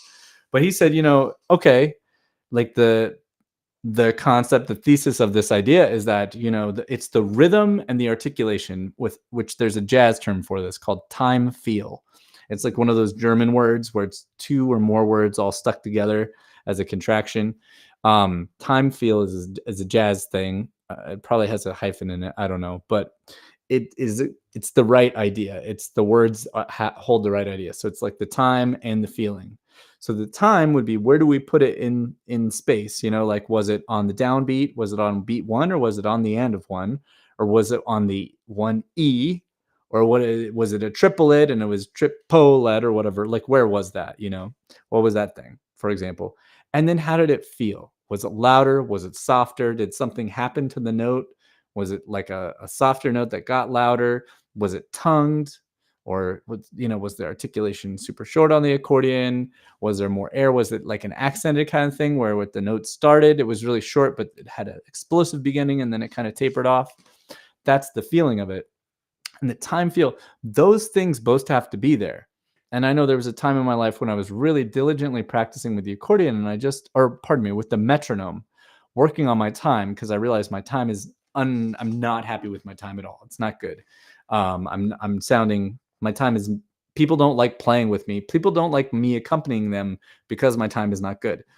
And I really struggled for years not finding any improvements, even though I was working really hard on it with the metronome. And when the improvements start to come, they were involved with the idea that I needed to play with the articulations and accents. I needed to play with the feeling of it, not just like I was only thinking of like, oh, I need to get more precise. But that wasn't it. I needed to make it feel better at the same time as being more precise. So that's sort of for accompaniment. But what we're going to talk about is improvising in this concept. So we're going to limit ourselves to only the roots of the chords, which is actually not that easy on this tune because the chords move very quickly. So you get a D and a B and an E and an A. And we can repeat the roots. We can play them as at any rhythm that we want, as long as they last. But when the chord changes to a new chord, we got to change our root. So I'm going to play a really simple thing just in my right hand so you get the idea. This again seems like a very simple exercise, but the payoffs are huge on this one. Really, really, really huge. Because they don't allow us to default to like little finger, like nervous system reflexes. And the challenge is to try to make those roots sound as good and swinging as possible as we possibly can. So I'm just going to play all the roots that are here on the page. So 1, 2, 3, 4. Du-dum. Du. Ah.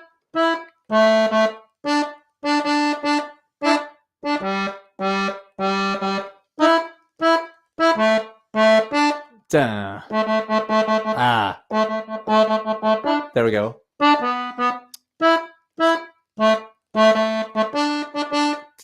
Da, da, oh. Da.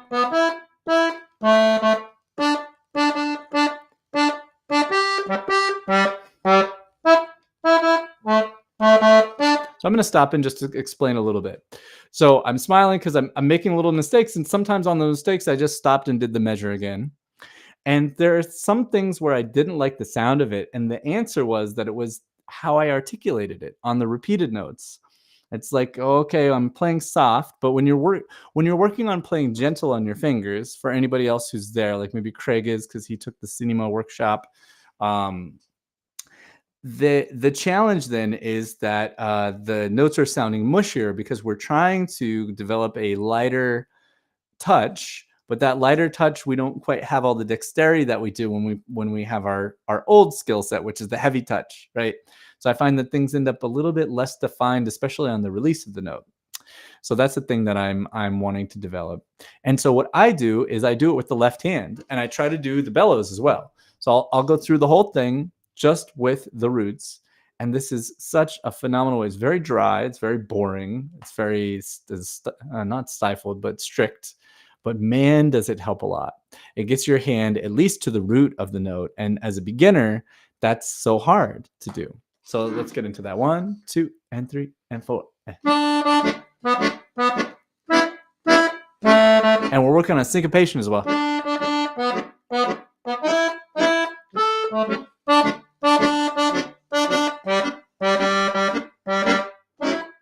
So where's my E minor?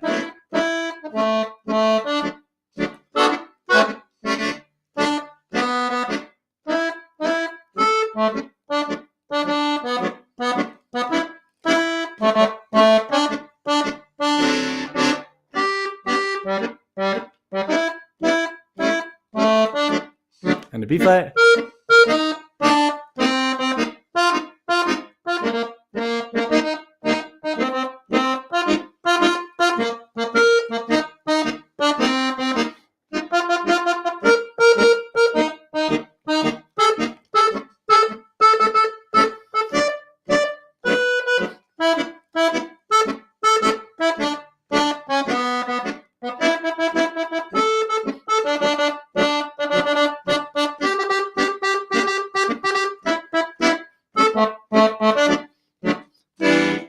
And it is such a wonderful challenge to try to make an interesting solo, to have ups and downs and spaces and maybe motifs, good articulations, good swing feel, and independence just on that alone. And what Ben Schachter is the saxophone player's name. He'd be like, well, if you can't make roots sound good, how is adding more notes going to make you better? How's it going to make it easier? Which there are answers there to that, but the concept is good to hold and think about. And again, this is just a way of working. That's what we do in our pursuit of playing music, instrumental music. Is make these exercises, So we're exploring this tune from many different ways, and that's one way.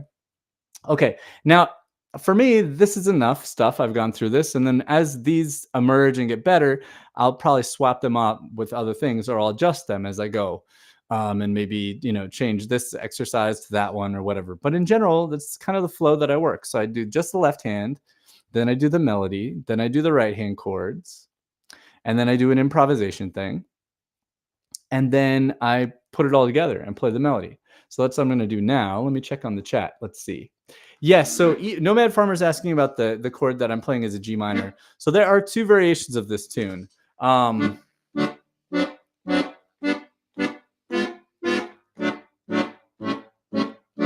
this Django and June version, it uses a G sharp instead of the G minor. And that's an unfortunate thing for me to have to tell everybody because I'm trying to make this an easier tune. But yeah, sometimes people play it as a G minor. In fact, a lot of these backing tracks, you'll see it as G minor. And then sometimes people play it as a G sharp diminished, which I would play here. The G sharp counterbass and the D diminished chord. Okay, so now I'm going to just play. And this is a great test. So this is really good because I've done all this really hyper-managed stuff that doesn't have a lot of creativity. It's very disciplined. It's very limited and limiting. And now I'm going to try to, not mess anything up and play as good as I can, but I'm going to sort of open up my possibilities for what I can do. So this is the last step. And I think this is also really important for learning jazz, is then just to improvise on it. So whatever you've got, do it. So if you've got the melody, in single notes. So what I'm going to do is I'm going to play the classic jazz sandwich. I'm going to play the melody with my left hand accompaniment. Then I'm going to play. Oh yeah. So wait, no, it's cool, Nomad Farmer, for sure. Yeah, no, you didn't complicate things. It's a good question, and I probably should be playing the changes to the PDF document that I'm showing everybody. So sorry about that. But yeah, so I'm going to do the classic jazz sandwich, which is the melody, and then a solo over the same chord changes, and then I'm going to play the melody again. And this is how I might do it. 1, 2, 3.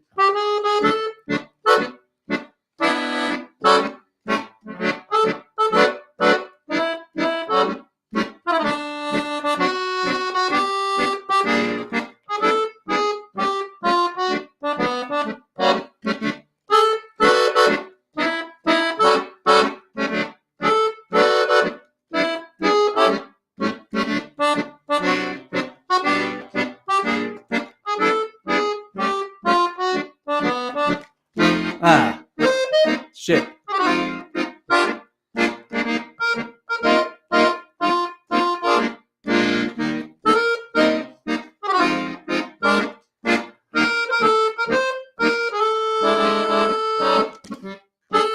I got to work on those jumps.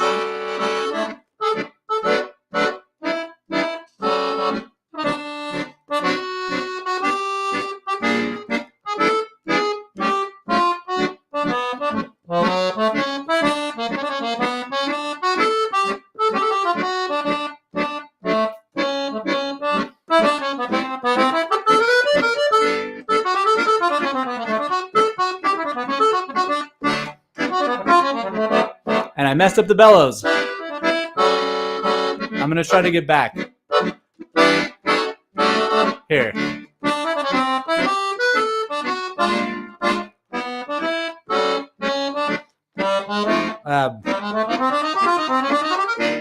Shoot, I was trying to do a cool 2/5 thing. We'll close it. Is that's E flat? Sounds weird. Let me do that again.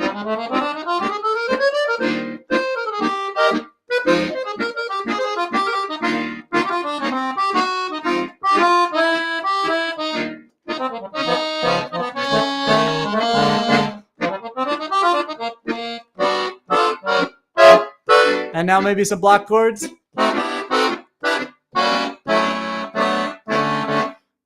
I'm way off.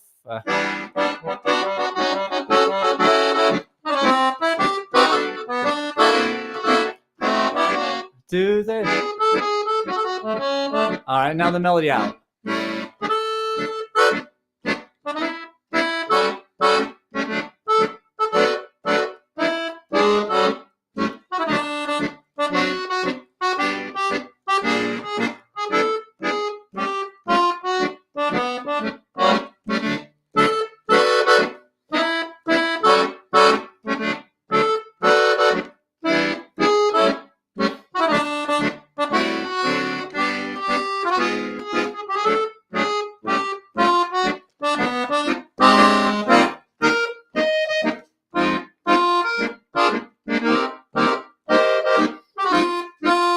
mess up the bellows.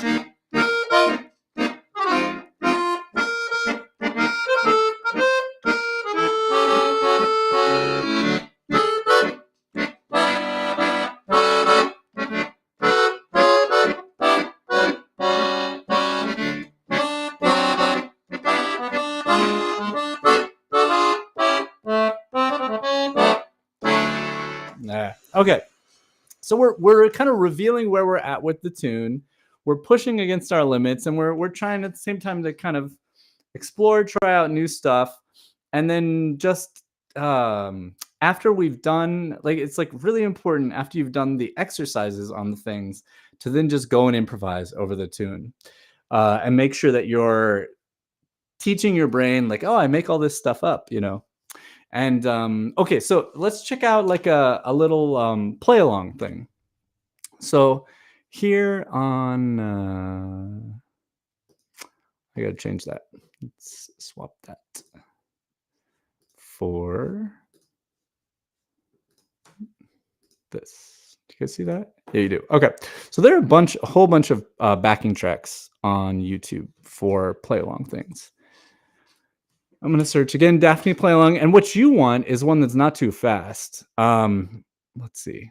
See if we can find something that's kind of slower. 200, 200. Let's see, 150. This might be okay. How fast is this? That's not so bad. And if it is, you can slow it down a little bit. So let's pretend like we're going to slow it down. So go to the gear icon, and then you can pick a preset speed, or you can drag that slider. And then we're gonna play through it. So I'm gonna play the melody, and then I'll practice the chords.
A simulated environment where we have a Django band that we're playing with, and just the accompaniment. Like, this is what it's going to feel like essentially when you're at the jam session, when you're the circle of chairs at Django in June, or you're at the Gypsy Jazz Jam session, or if you're find a band to play. It's going to be all like it's going to feel like this. So you have the what we call the La Pompe, voom chick, voom chick, voom chick, and there is a bass in here as well. And then it's just your turn to do all the fun stuff, play the melody, improvise a solo. But like I was saying, a big thing that the accordion player will do in a jam session with other instruments is we'll use chords in a way that's called comping. And the comping is where we're playing like asymmetrical chords. And that's again why it's great. But like I showed you my exercise earlier, where we just be really disciplined with your chords. So you got them in your fingers, you know, get those in, because then we can do asymmetrical stuff. So I'll demonstrate. We're going to pop in sort of the beginning of the second chorus.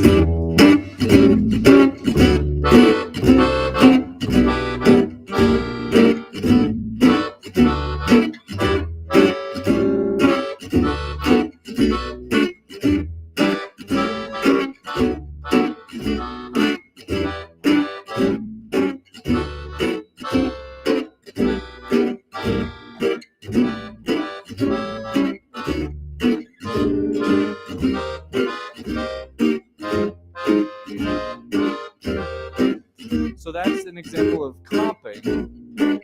comping chords, which we would not use our left hand in this context. We would not do the Frank Morocco. In a little bit, I'll talk about some things that we could do with the left hand, how to use the left hand, which I think are really good. But you don't want to play either. You don't want to play like this,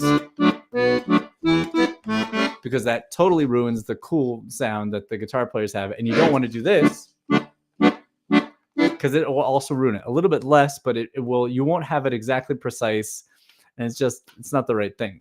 Instead, what we want to do is just kind of not play our left hand in that way that's a regular accompaniment, and we want to play the right hand on the chords as comping. And we talked about some of those rhythms before. They're great ways to comp and play that thing. So, and that's the majority of what you'll be doing when you play this music, Django music with guitar players, is you'll be comping. Comping is the thing you'll be able to do most of the time. And then some of the time you'll be able to play the melody and take a improvised solo. Now, if there are no guitar players, or there's a guitar player, but say like a situation where it's you and one guitar player, and when you're playing, the guitar player can play their accompaniment. When the guitar player is playing the melody or the solo, then you need to go ahead and find a way to play either La Pompe,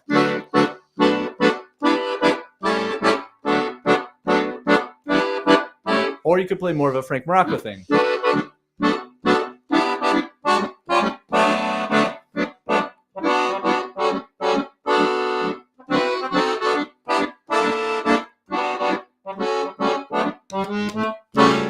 Something like that.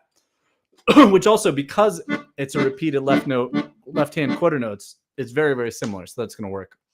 For me, especially depending on the tempo, if it was a big sound, like a good guitar player that sounds huge, of vroom, cha, vroom, cha, vroom, cha, vroom, when they stopped, I would try to find the right chords.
So that's more of a way that I might actually play. Bigger, fuller, faster, of course, for this tempo. Just to demonstrate different kind of levels of complexity here.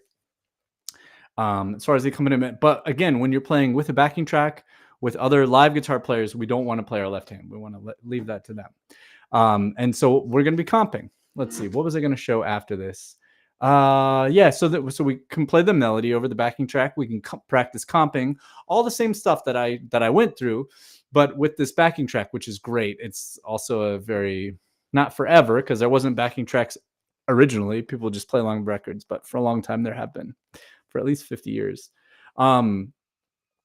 Ted Layton in the chat has a great question. He's asking, he doesn't understand what I mean by just the roots. So let me go ahead and describe what I'm talking about. So this is a method of improvising a solo, a version of a solo. It's like you wouldn't really play this solo, but like let's see, if I make this bigger, take a look at those chords here. So we've got like D, or I can just show you oh no, I can't. But the chords to the tune, instead of playing like a scale or an arpeggio over the D and the B minor, or an arpeggio,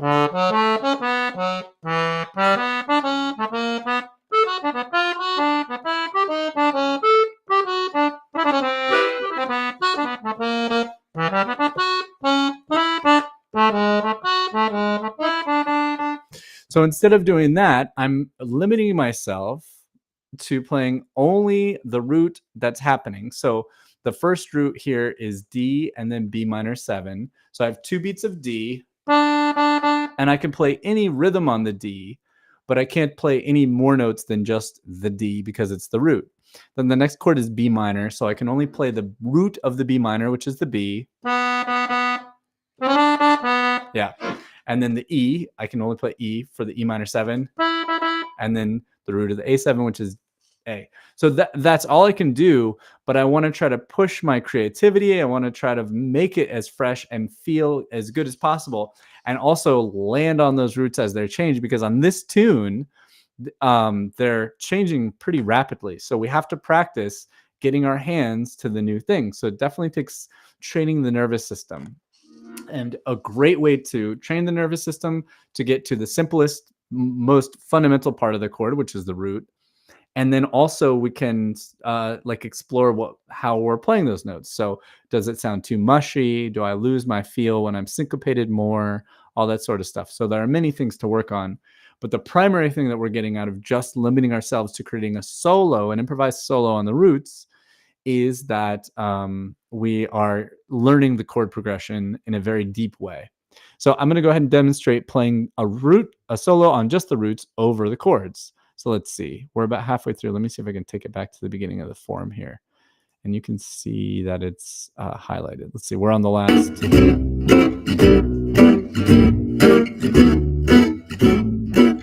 Here's the top.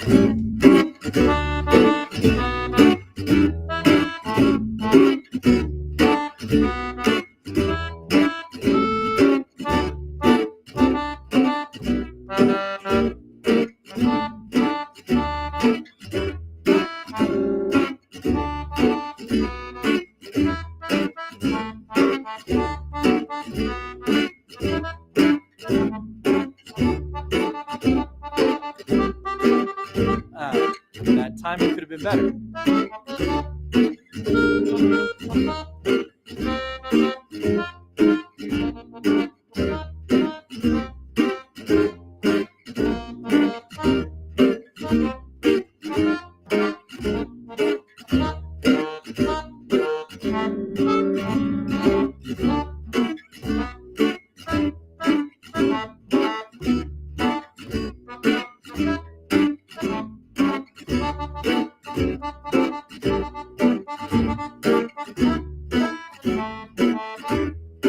Slightly different chords there. On the double time stuff, I really need to get my fingers could be tighter. But that's a demonstration of soloing over on the roots, and I'm at a level where I can probably, for those of you who are beginners, I'm able to play busier things. But even if you were just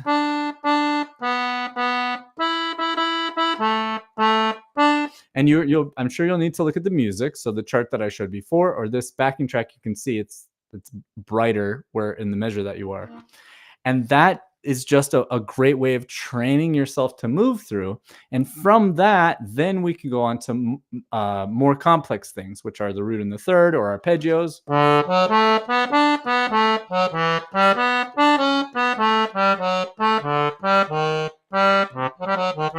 Et cetera, which I'm probably not going to get into today. In fact, we're coming up on 2 hours already, but that is a great, really, really great, helpful thing to do. Okay, what else is we going to talk about for this? I think that's about it. Let's see. Okay, so great question from Nomad Farmer. Let's see. Let me throw in the chat here. Nomad Farmer asked, down at the bottom, did the exercise from the horn player from Ben Schachter move on to other chords? So yeah, so what Ben Schachter would do is he would start with the roots, and then he would say, okay, now you can solo on the root and the thirds. Let's see.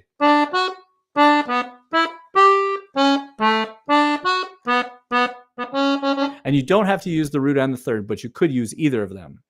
And so he would do that, and you go through the whole thing playing.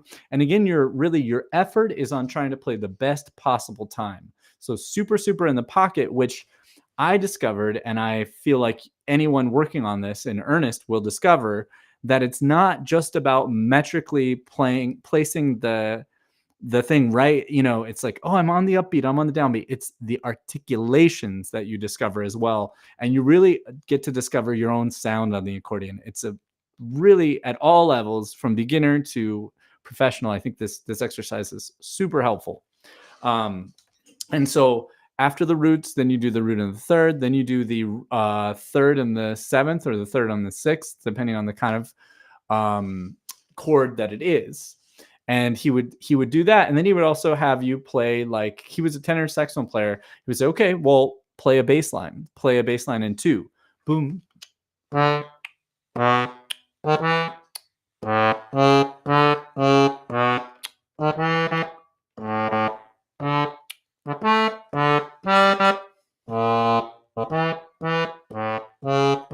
So that, and again, you're trying to play the best bass line that you possibly can, in this case on a right hand. And then he would say, walk a bass line.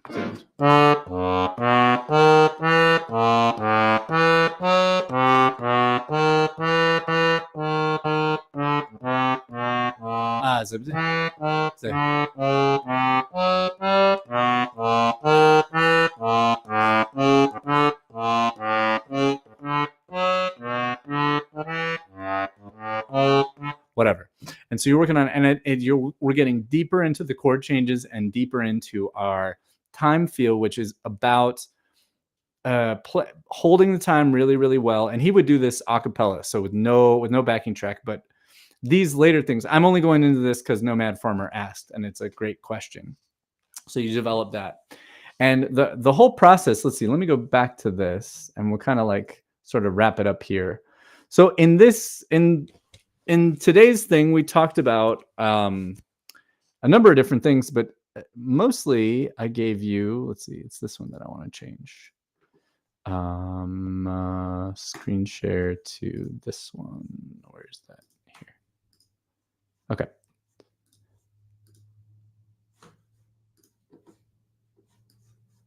Yeah. So I can't cover it all, but I'm gonna make sure any of the things that I didn't hit in this tune, we're doing the road to Django in June, so we're gonna have many weeks of this stuff, and I'm gonna cover lots of it. And then when it seems boring or too predictable, then we'll stop doing it for a little while and start doing it up again. But okay, so let me get back to this. So number 6 here was left hand plus right hand solo on roots only. And this genre, the jazz, especially gypsy jazz, is about soloing. And you can do it. All of you can do it. You can absolutely do it. The limitation is maybe, uncertainty and it being new, but you can absolutely do it. And this, just starting with soloing on the roots, is a wonderful way to get yourself going, to start to build the skills and expertise and knowledge to do that. So solo on the roots only. And then the last thing is play the jazz sandwich. Jazz sandwich. So which is melody, solo. So I'm going to put improv and then melody. And this is like a synthesis of performance. So this now has a lot more creativity in the whole thing, and you get to test and see where you are, like, man, this tune, I just don't quite know this part of the melody yet. Like, that's okay. You still got to do it. So it's like synthesizing a performance and ending the cycle with this. And then what I do is, after I've done these 7 steps on the tune, then I move to another key and I go until I run out of time, or in whatever shape that is. Like, I just don't have any time left. I have to do something else, or I'm just tired and exhausted, or maybe I've made it through all 12 keys, which happens sometimes. But if you're a beginner, you don't need to do all 12 keys.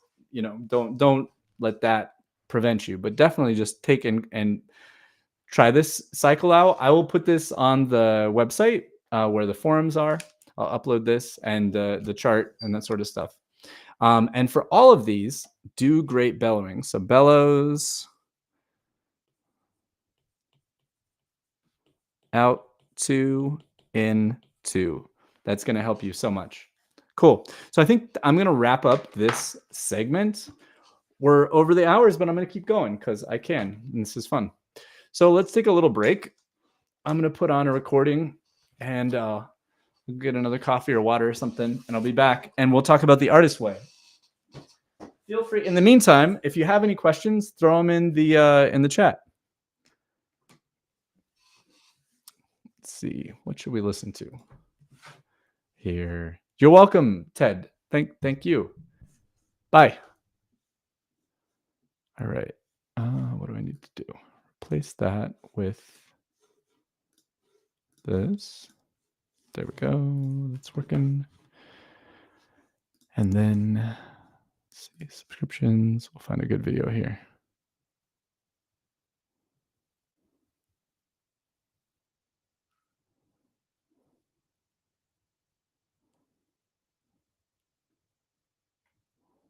That looks fun.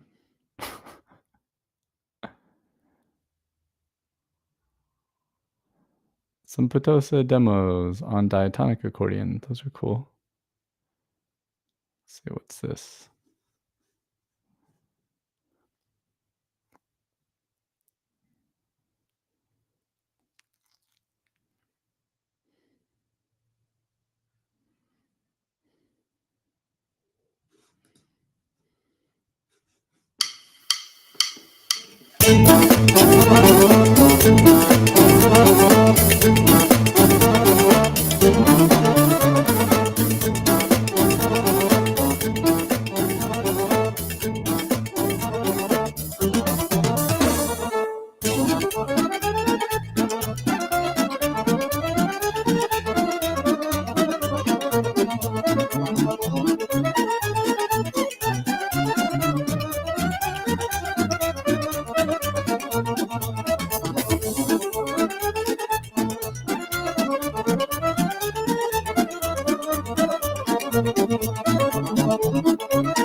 Thanks, Nomad Farmer.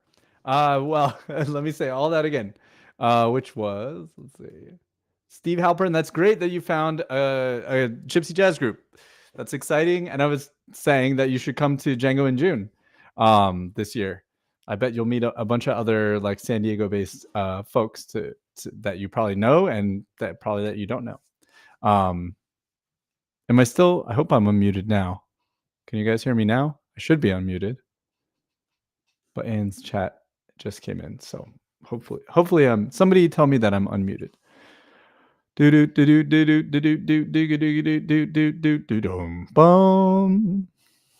Okay. Well, I'm gonna assume that I'm good. Okay, thanks, Birdie. All right. So let's see. What was I saying? Yeah. All right. So now we're gonna move into the last segment, which we won't spend that much time on.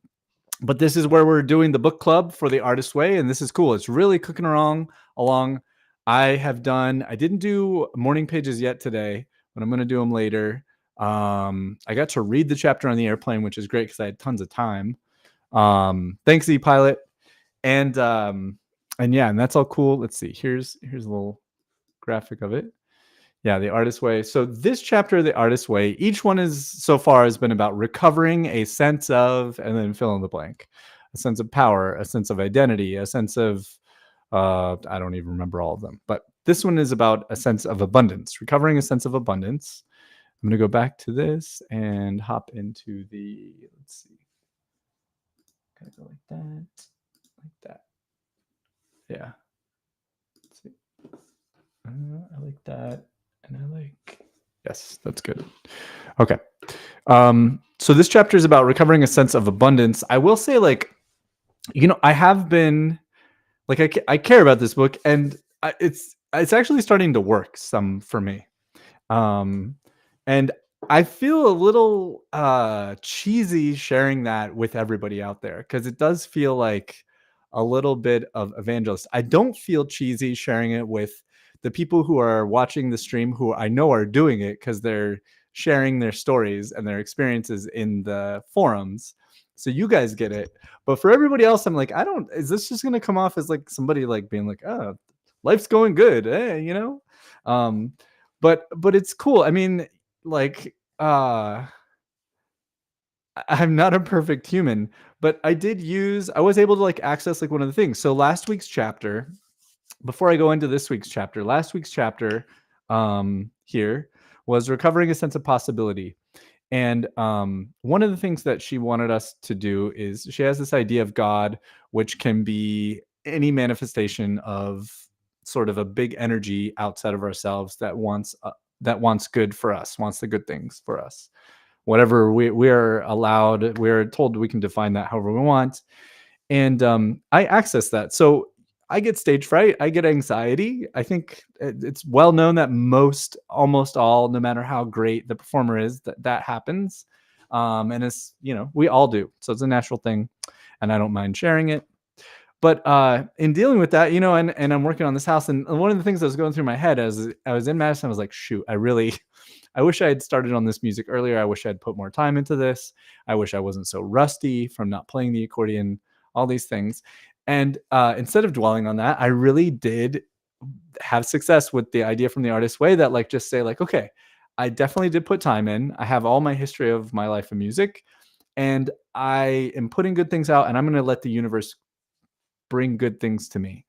So like it doesn't turn me into a player that I'm not, but it definitely gets my headspace into one that's positive and in the sense of like, I was out of time. It was showtime. It was time to rehearse with the band and then time to perform. And it's not like I can do anything more. So in that sense, it like really framed my internal monologue in a really great way. And it's just like, cool. Well, I trust myself.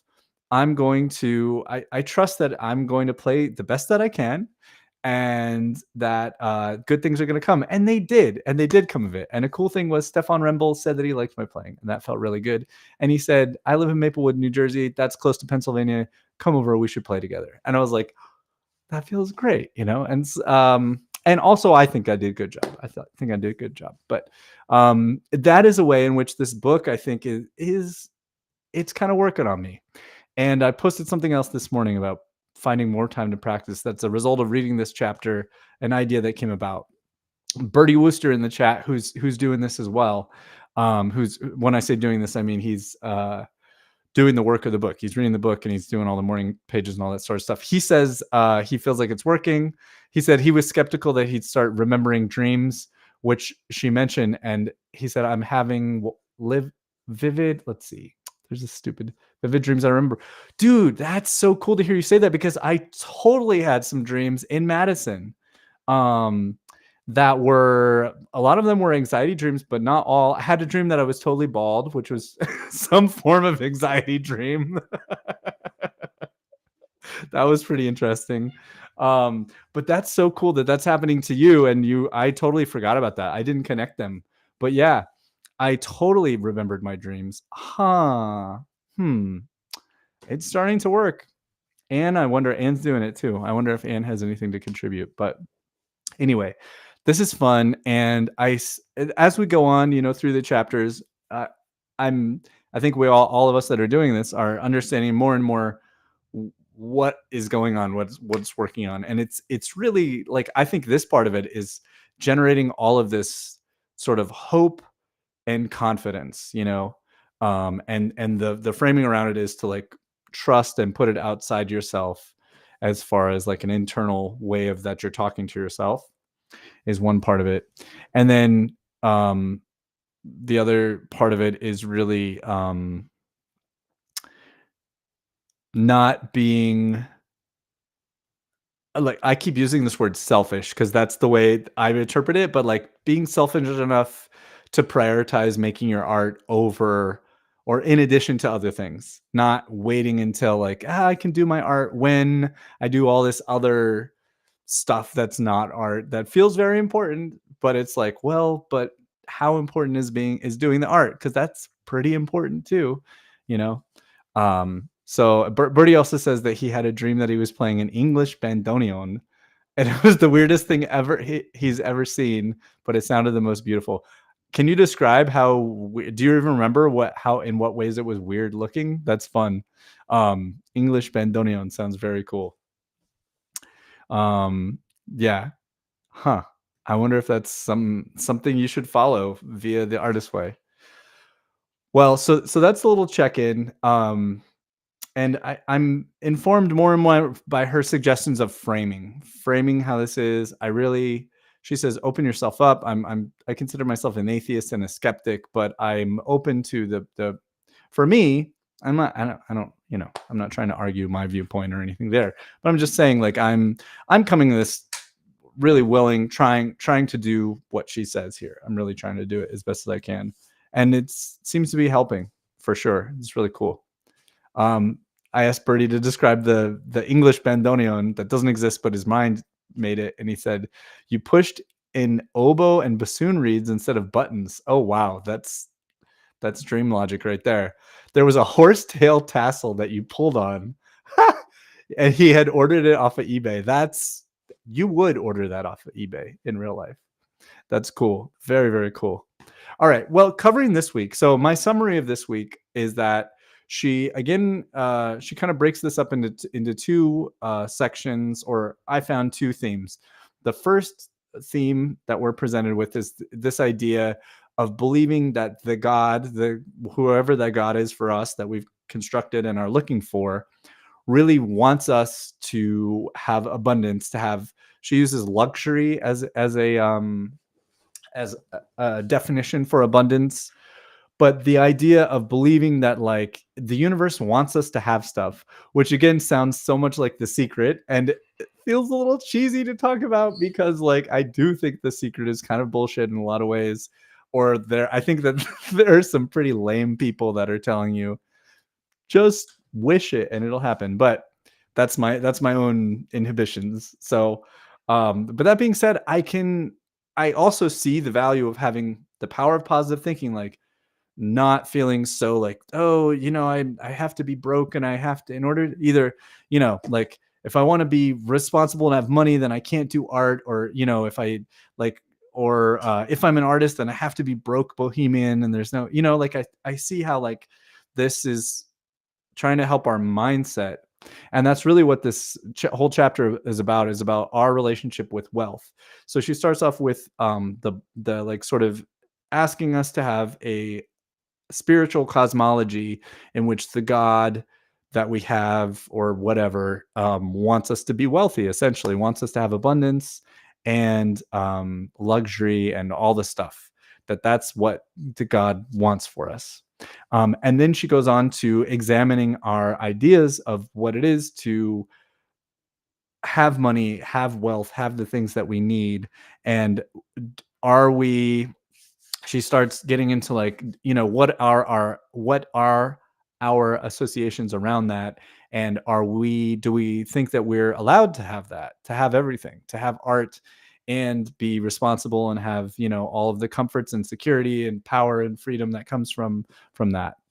Um, yeah, that's great. So Nomad Farmer contributes and says that they're always broke because they participate in capitalism as little as possible, but still have plenty of abundance. Yeah, but exactly. So, and thanks for sharing that, Nomad Farmer. I'm going to go into her chapter later in this chapter. She gives some examples where we don't have to spend exorbitantly to have abundance and luxury.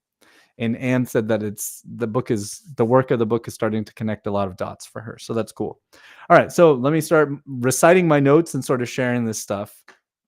So she talks about, let's see, that we have a belief that, God is good. Let's see, too good to do money, but also money is bad. Right. Okay. Let me read this from the beginning. So the beginning of the chapter says, I'm a believer, Nancy declares, this person named Nancy. I just don't believe God gets involved with money. And then Julie Cameron says, the author of the book says, although Nancy doesn't recognize it, Nancy carries two self-sabotaging beliefs.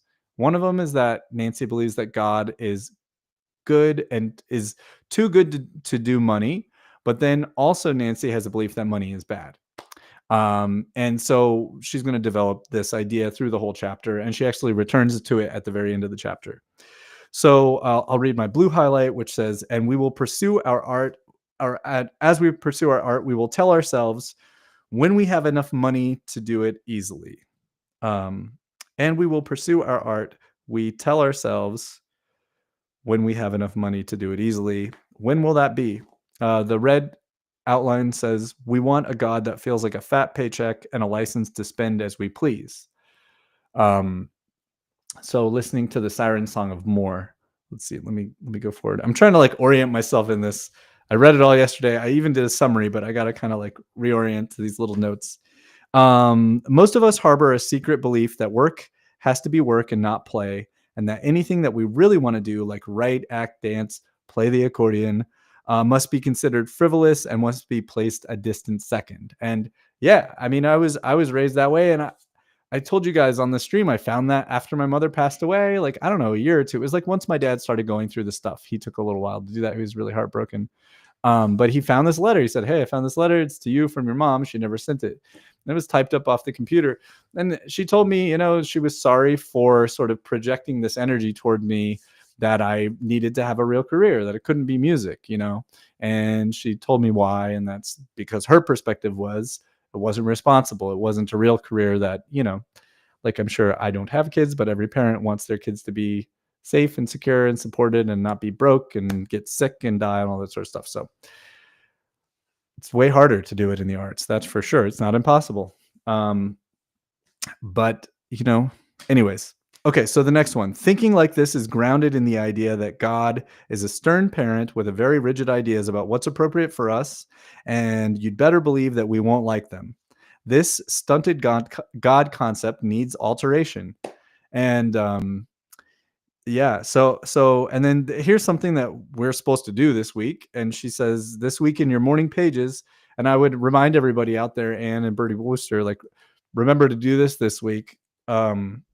Which is write about God, the God that we do believe in, and the God that we would like to believe in. Our version of a God that cares about us, that wants us to have abundance and luxury and relaxation and all the stuff that we need, safety, security, and also do tons of art, be the artist that we want to be. She says, if you're still dealing with a God consciousness that has remained unexamined since childhood, you are probably dealing with a toxic God. What would a non-toxic God think of your creative goals? Might such a God really exist? Many of us equate difficulty with virtue. She talked about that last week, which I think is a really powerful idea, and I'm happy to see it back again. And she says, and many of us equate art with fooling around. Hard work is good. A terrible job must be building our moral fiber. Like if we're doing a terrible job, it must be good for us. Let's see, what did I write? Here's my other stuff. Oh yeah, so in terms of like examining what a God is, I just jotted some of my reflections on that. Like, what is the God that we want? Or, when we think of what God should be, and to me, God is kindness, God is emotional truth, God is happiness, God is love in the face of pain, God is compassion. And I wrote here that I need to remind myself to add that to the morning pages. Okay, so then now she's saying, on the other hand, we secretly think that God wants us to be broke if we're going to be so decadent as to want to be artists. So it's like an irresponsible thing to want to be an artist, to do art. That's not being responsible. Do we have any proof at all that these are the ideas that, like, if we do internally, subconsciously, whatever, have these ideas, do we have any proof for them? I'm going to read what's in the blue box. Looking at God's creation, it is pretty clear that the creator itself did not know when to stop. There is not one pink flower or even 50 pink flowers, but hundreds. There's, billions of snowflakes, and they're the ultimate exercise in sheer creative glee. No two snowflakes are alike. This creator looks suspiciously like someone who just might send us support for our creative ventures. So she's saying, look at nature. The natural world is full of creativity and beauty. How could that not be evidence that the meaning of God, the universe, whatever our purpose is to do that, to be creative and beautiful and creating? Let's see. And then she talks about, in the next part, she talks about, like, she uses people who are in Alcoholics Anonymous, as who are trying to get over addiction, alcohol addiction, and she says that they have an idea, which is, if we take care of God's business, He will take care of ours. So it's like trusting that God will take care of us. It's faith. And so they're expecting to receive divine help, and they do. And she's saying that Alcoholics Anonymous has a high success rate for helping people. And then she says, but that's because those people, like, they are able to believe as a result of being so desperate for help. And if we're less desperate, so the bottom red highlight, to those who are less desperate, such assurances sound foolish, even deceptive, like we're being conned. And I certainly feel that internal resistance inside me. And, her point is, let go, trust. That's her point. So I'm going to read the blue highlight. And so when it comes time for us to choose between a cherished dream and a lousy current drudgery, we often choose to ignore the dream and blame our continued misery on God.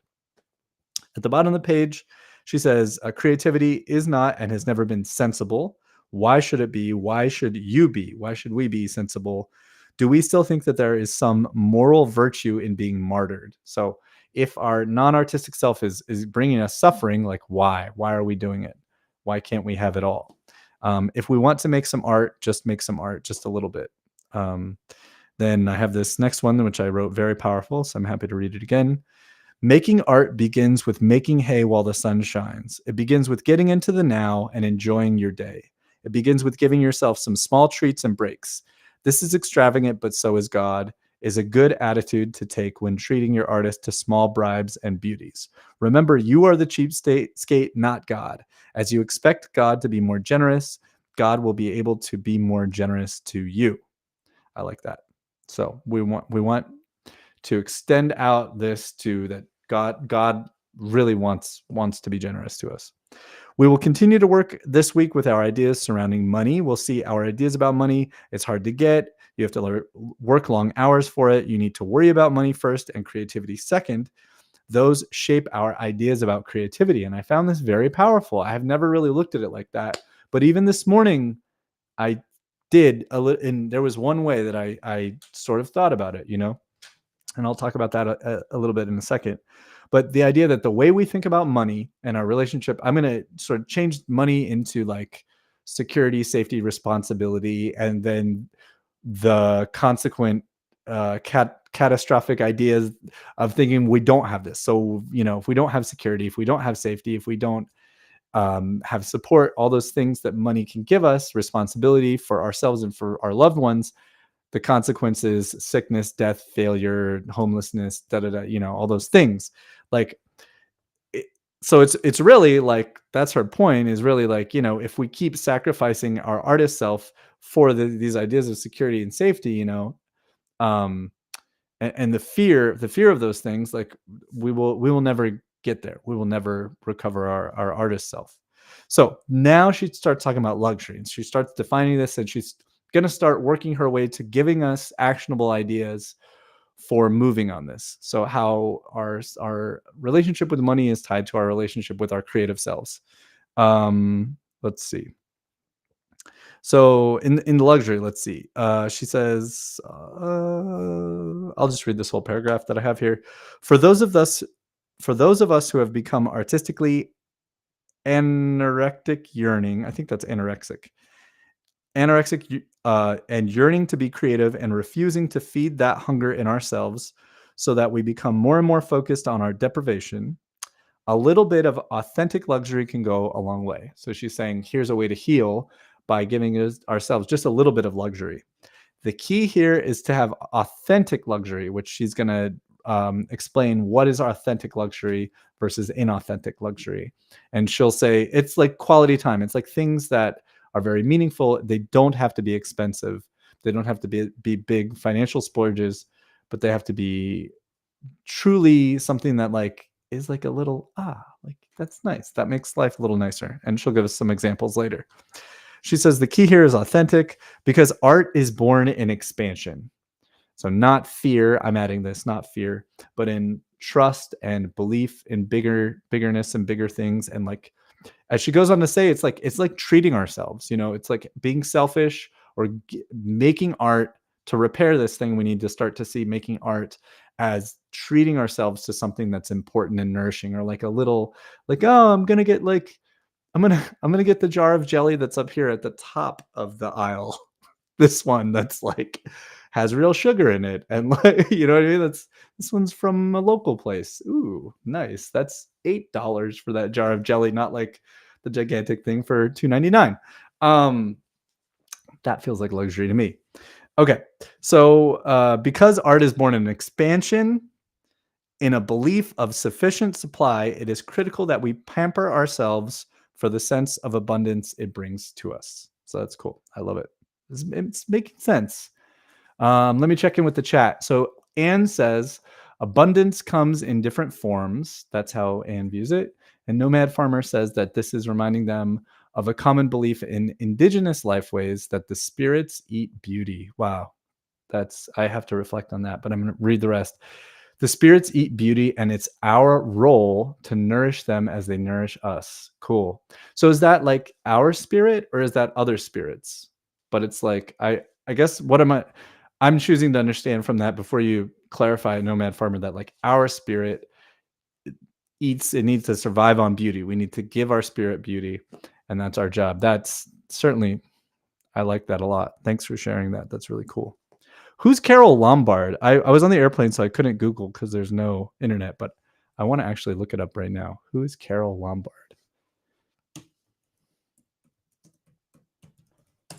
Carol Lombard. Oh, okay. She's looks like an actress from, 1908 to 1942.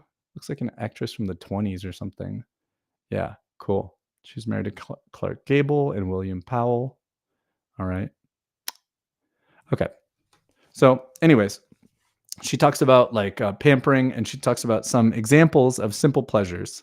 So this idea of how we start to like heal ourselves by just giving ourselves these little simple pleasures as a way. And I think, it's like that we're feeling expansive. We're feeling like we're worthy and deserving of beauty. And we have these little things that aren't necessarily related to our art.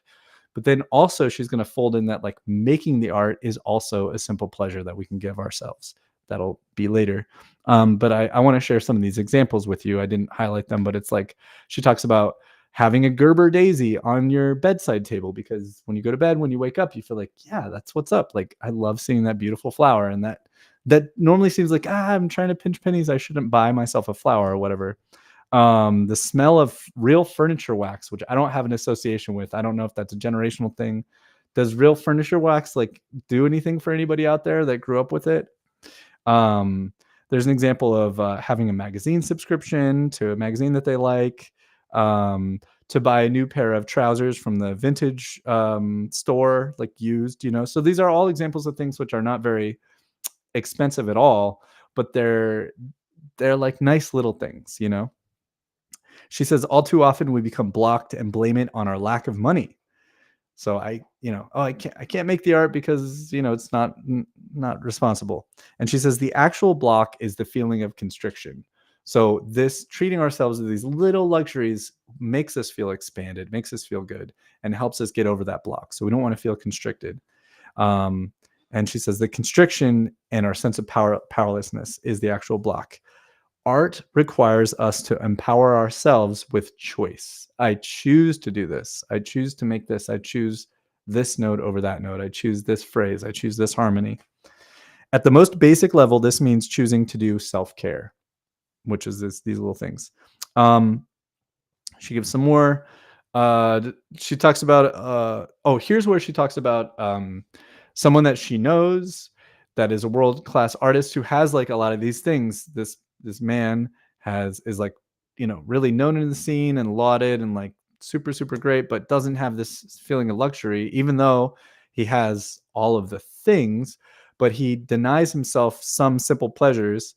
And she defines it here, the blue underline. He has denied himself the luxury of time with friends, time with family, above all, time to himself with no agendas of preternatural accomplishment.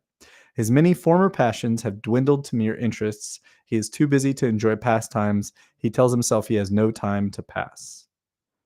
The clock is ticking, and he is refusing. He is using it to get famous. So he's using it to get famous instead of do these nourishing things. He's not doing self-care for himself. So then she talks about another friend that just rained on her parade.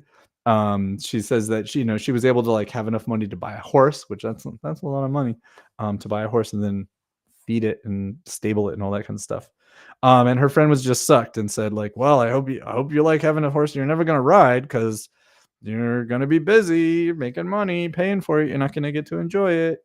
Let me be pessimistic. And she's saying like that sucks. Let's see. So she calls this a wet blanket message.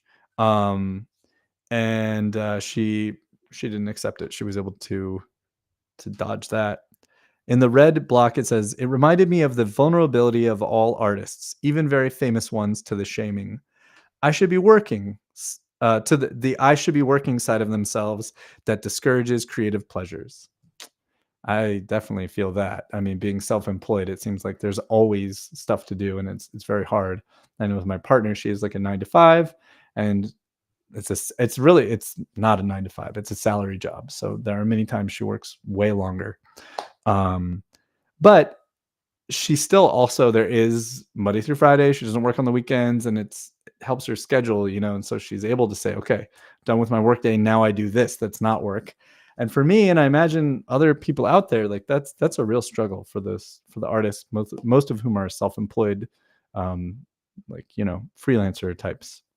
Nomad Farmer did reply and answer my question and said that they do think it works the way that I interpreted it, but they mean something closer to the gods, so the spirits. So I'll just state again because I don't have the chat up on the screen. Nomad Farmer said, this is reminding me of a common belief in indigenous lifeways that the spirits eat beauty. And so she's saying, or they're saying rather, that by spirits, they meant something closer to the gods. The Western idea of God doesn't really match. Yeah, I love it. That's such a cool concept. I'm going to screenshot that so I'll see it again later. Thanks. All right. Okay. So in order to thrive as artists, one could argue as people, we need to be available to the universal flow. Okay, what's the universal flow? When we put a stopper on our capacity for joy by anorexic, this is a word, anorectically. That's a new word for me. I think thought it was a typo for anorexically. Anorectically declining the small gifts of life. When we don't do that, then we turn aside the larger gifts as well. Okay. So big gifts follow small gifts. Our behavior, if we're just being stoic and what is the virtue fallacy or whatever she called it, then we won't ever get to abundance. We won't get to creativity. We won't be happy. We'll stay sort of in this like guilt laden sort of thing.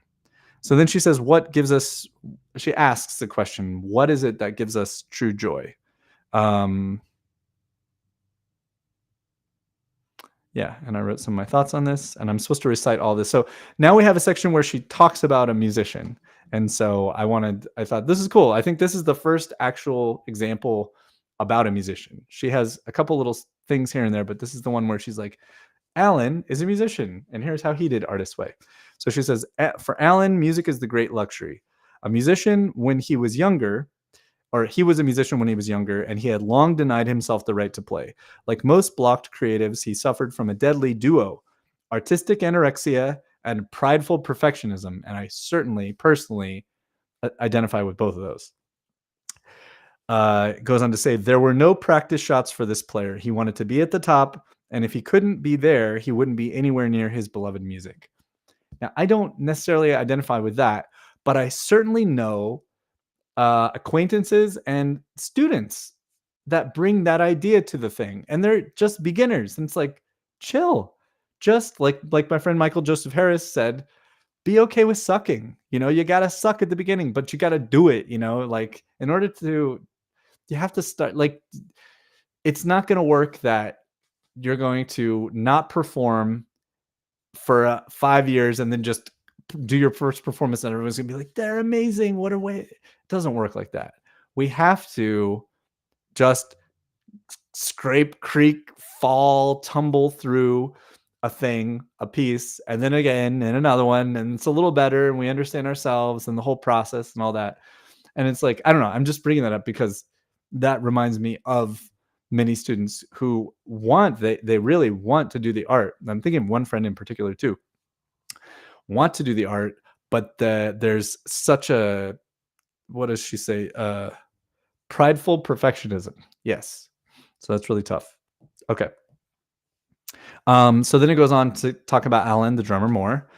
Alan is stuck and stymied. Alan described his block this way. I try to play and I hear myself.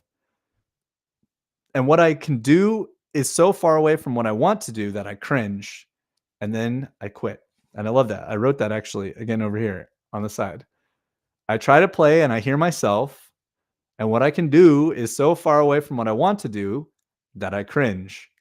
And then I quit. That is like, shouldn't be on a t-shirt because that's too negative, but it's like such a wonderful stepwise summation of the process that I imagine we all go through in different ways. And it's tough, man. It is really tough. We are very, very hard on ourselves inside of ourselves. So to recite more, working on his creative recovery, Alan began by allowing himself the luxury of buying a new recording every week. He stopped making music work and he started making it fun again. He was buying crazy recordings, not just high art, and he forgot his high-minded aspirations. He asked himself what sounded fun. Alan began exploring. He bought gospel, country, Western music, Indian drum music, a month of this, and he impulsively bought a set of practice sticks. So practice sticks are kind of drumsticks at the music store, and he didn't do anything for a while, but he kept this process. And then 3 months later, Alan was drumming on the handlebars of his exercise bike while rock and roll blasted through the Walkman. And then 2 months later, he cleared a space in the attic and he acquired a secondhand drum kit. And then we get a quote from Alan. He says, I thought my wife and daughter would be embarrassed by how bad I was. He explains, catching himself in this blaming, he says, actually, I was the one who was embarrassed. But now I'm just having fun with it and actually sounding a little better to myself. For an old guy, I'd say my chops are coming back. And that's the effect that we want, right? So how did he get there? Well, this is about luxury. So it was like, okay, really the luxury is fun. The luxury is not holding ourselves to um this thing where we have to be amazing. Prideful perfectionism, she said, and it's like, where are we, like I think that like an ideal that we have is like, does the music sound like us? Does it sound like me? And like, it's like, well, do I sound perfect? Is that what I am? No. Like, what is perfection? It doesn't exist. We all know that. um but like, there are qualities that sound like me, but they don't have to be perfect. It is not the perfect part that sounds like me. It's the moments of myself that come through, and like that, yes, there's a right and wrong, but it's not perfect. um and just to let go, I mean, I'm just trying to like go back and rethink through this like process and connect it to the overall idea.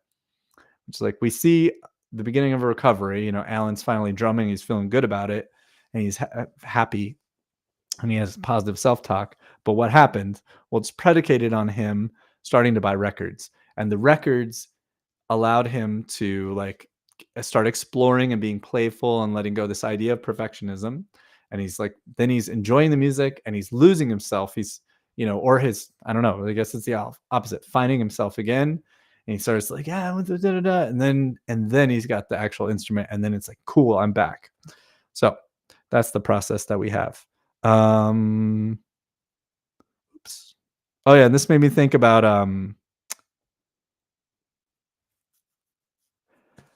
this made me think about this idea of like a symposium. Sometimes I have these ideas about like, if I was to be the artistic director of a accordion festival, what I would like to see. And I had this idea of like, it's like a panel. It's like a panel discussion of musicians, and they're all talking about how they make practicing fun. How do I work on music in ways that are fun, creative, stuff like that. And then I imagined like people in the audience coming up and like on the microphone, like the big room of Comic Con or whatever, asking questions, being like, well, this is the way that I practice, but I make practicing fun. Anyway, there's a little airplane thought for you. Okay, so we're moving right along. Why is that not loading?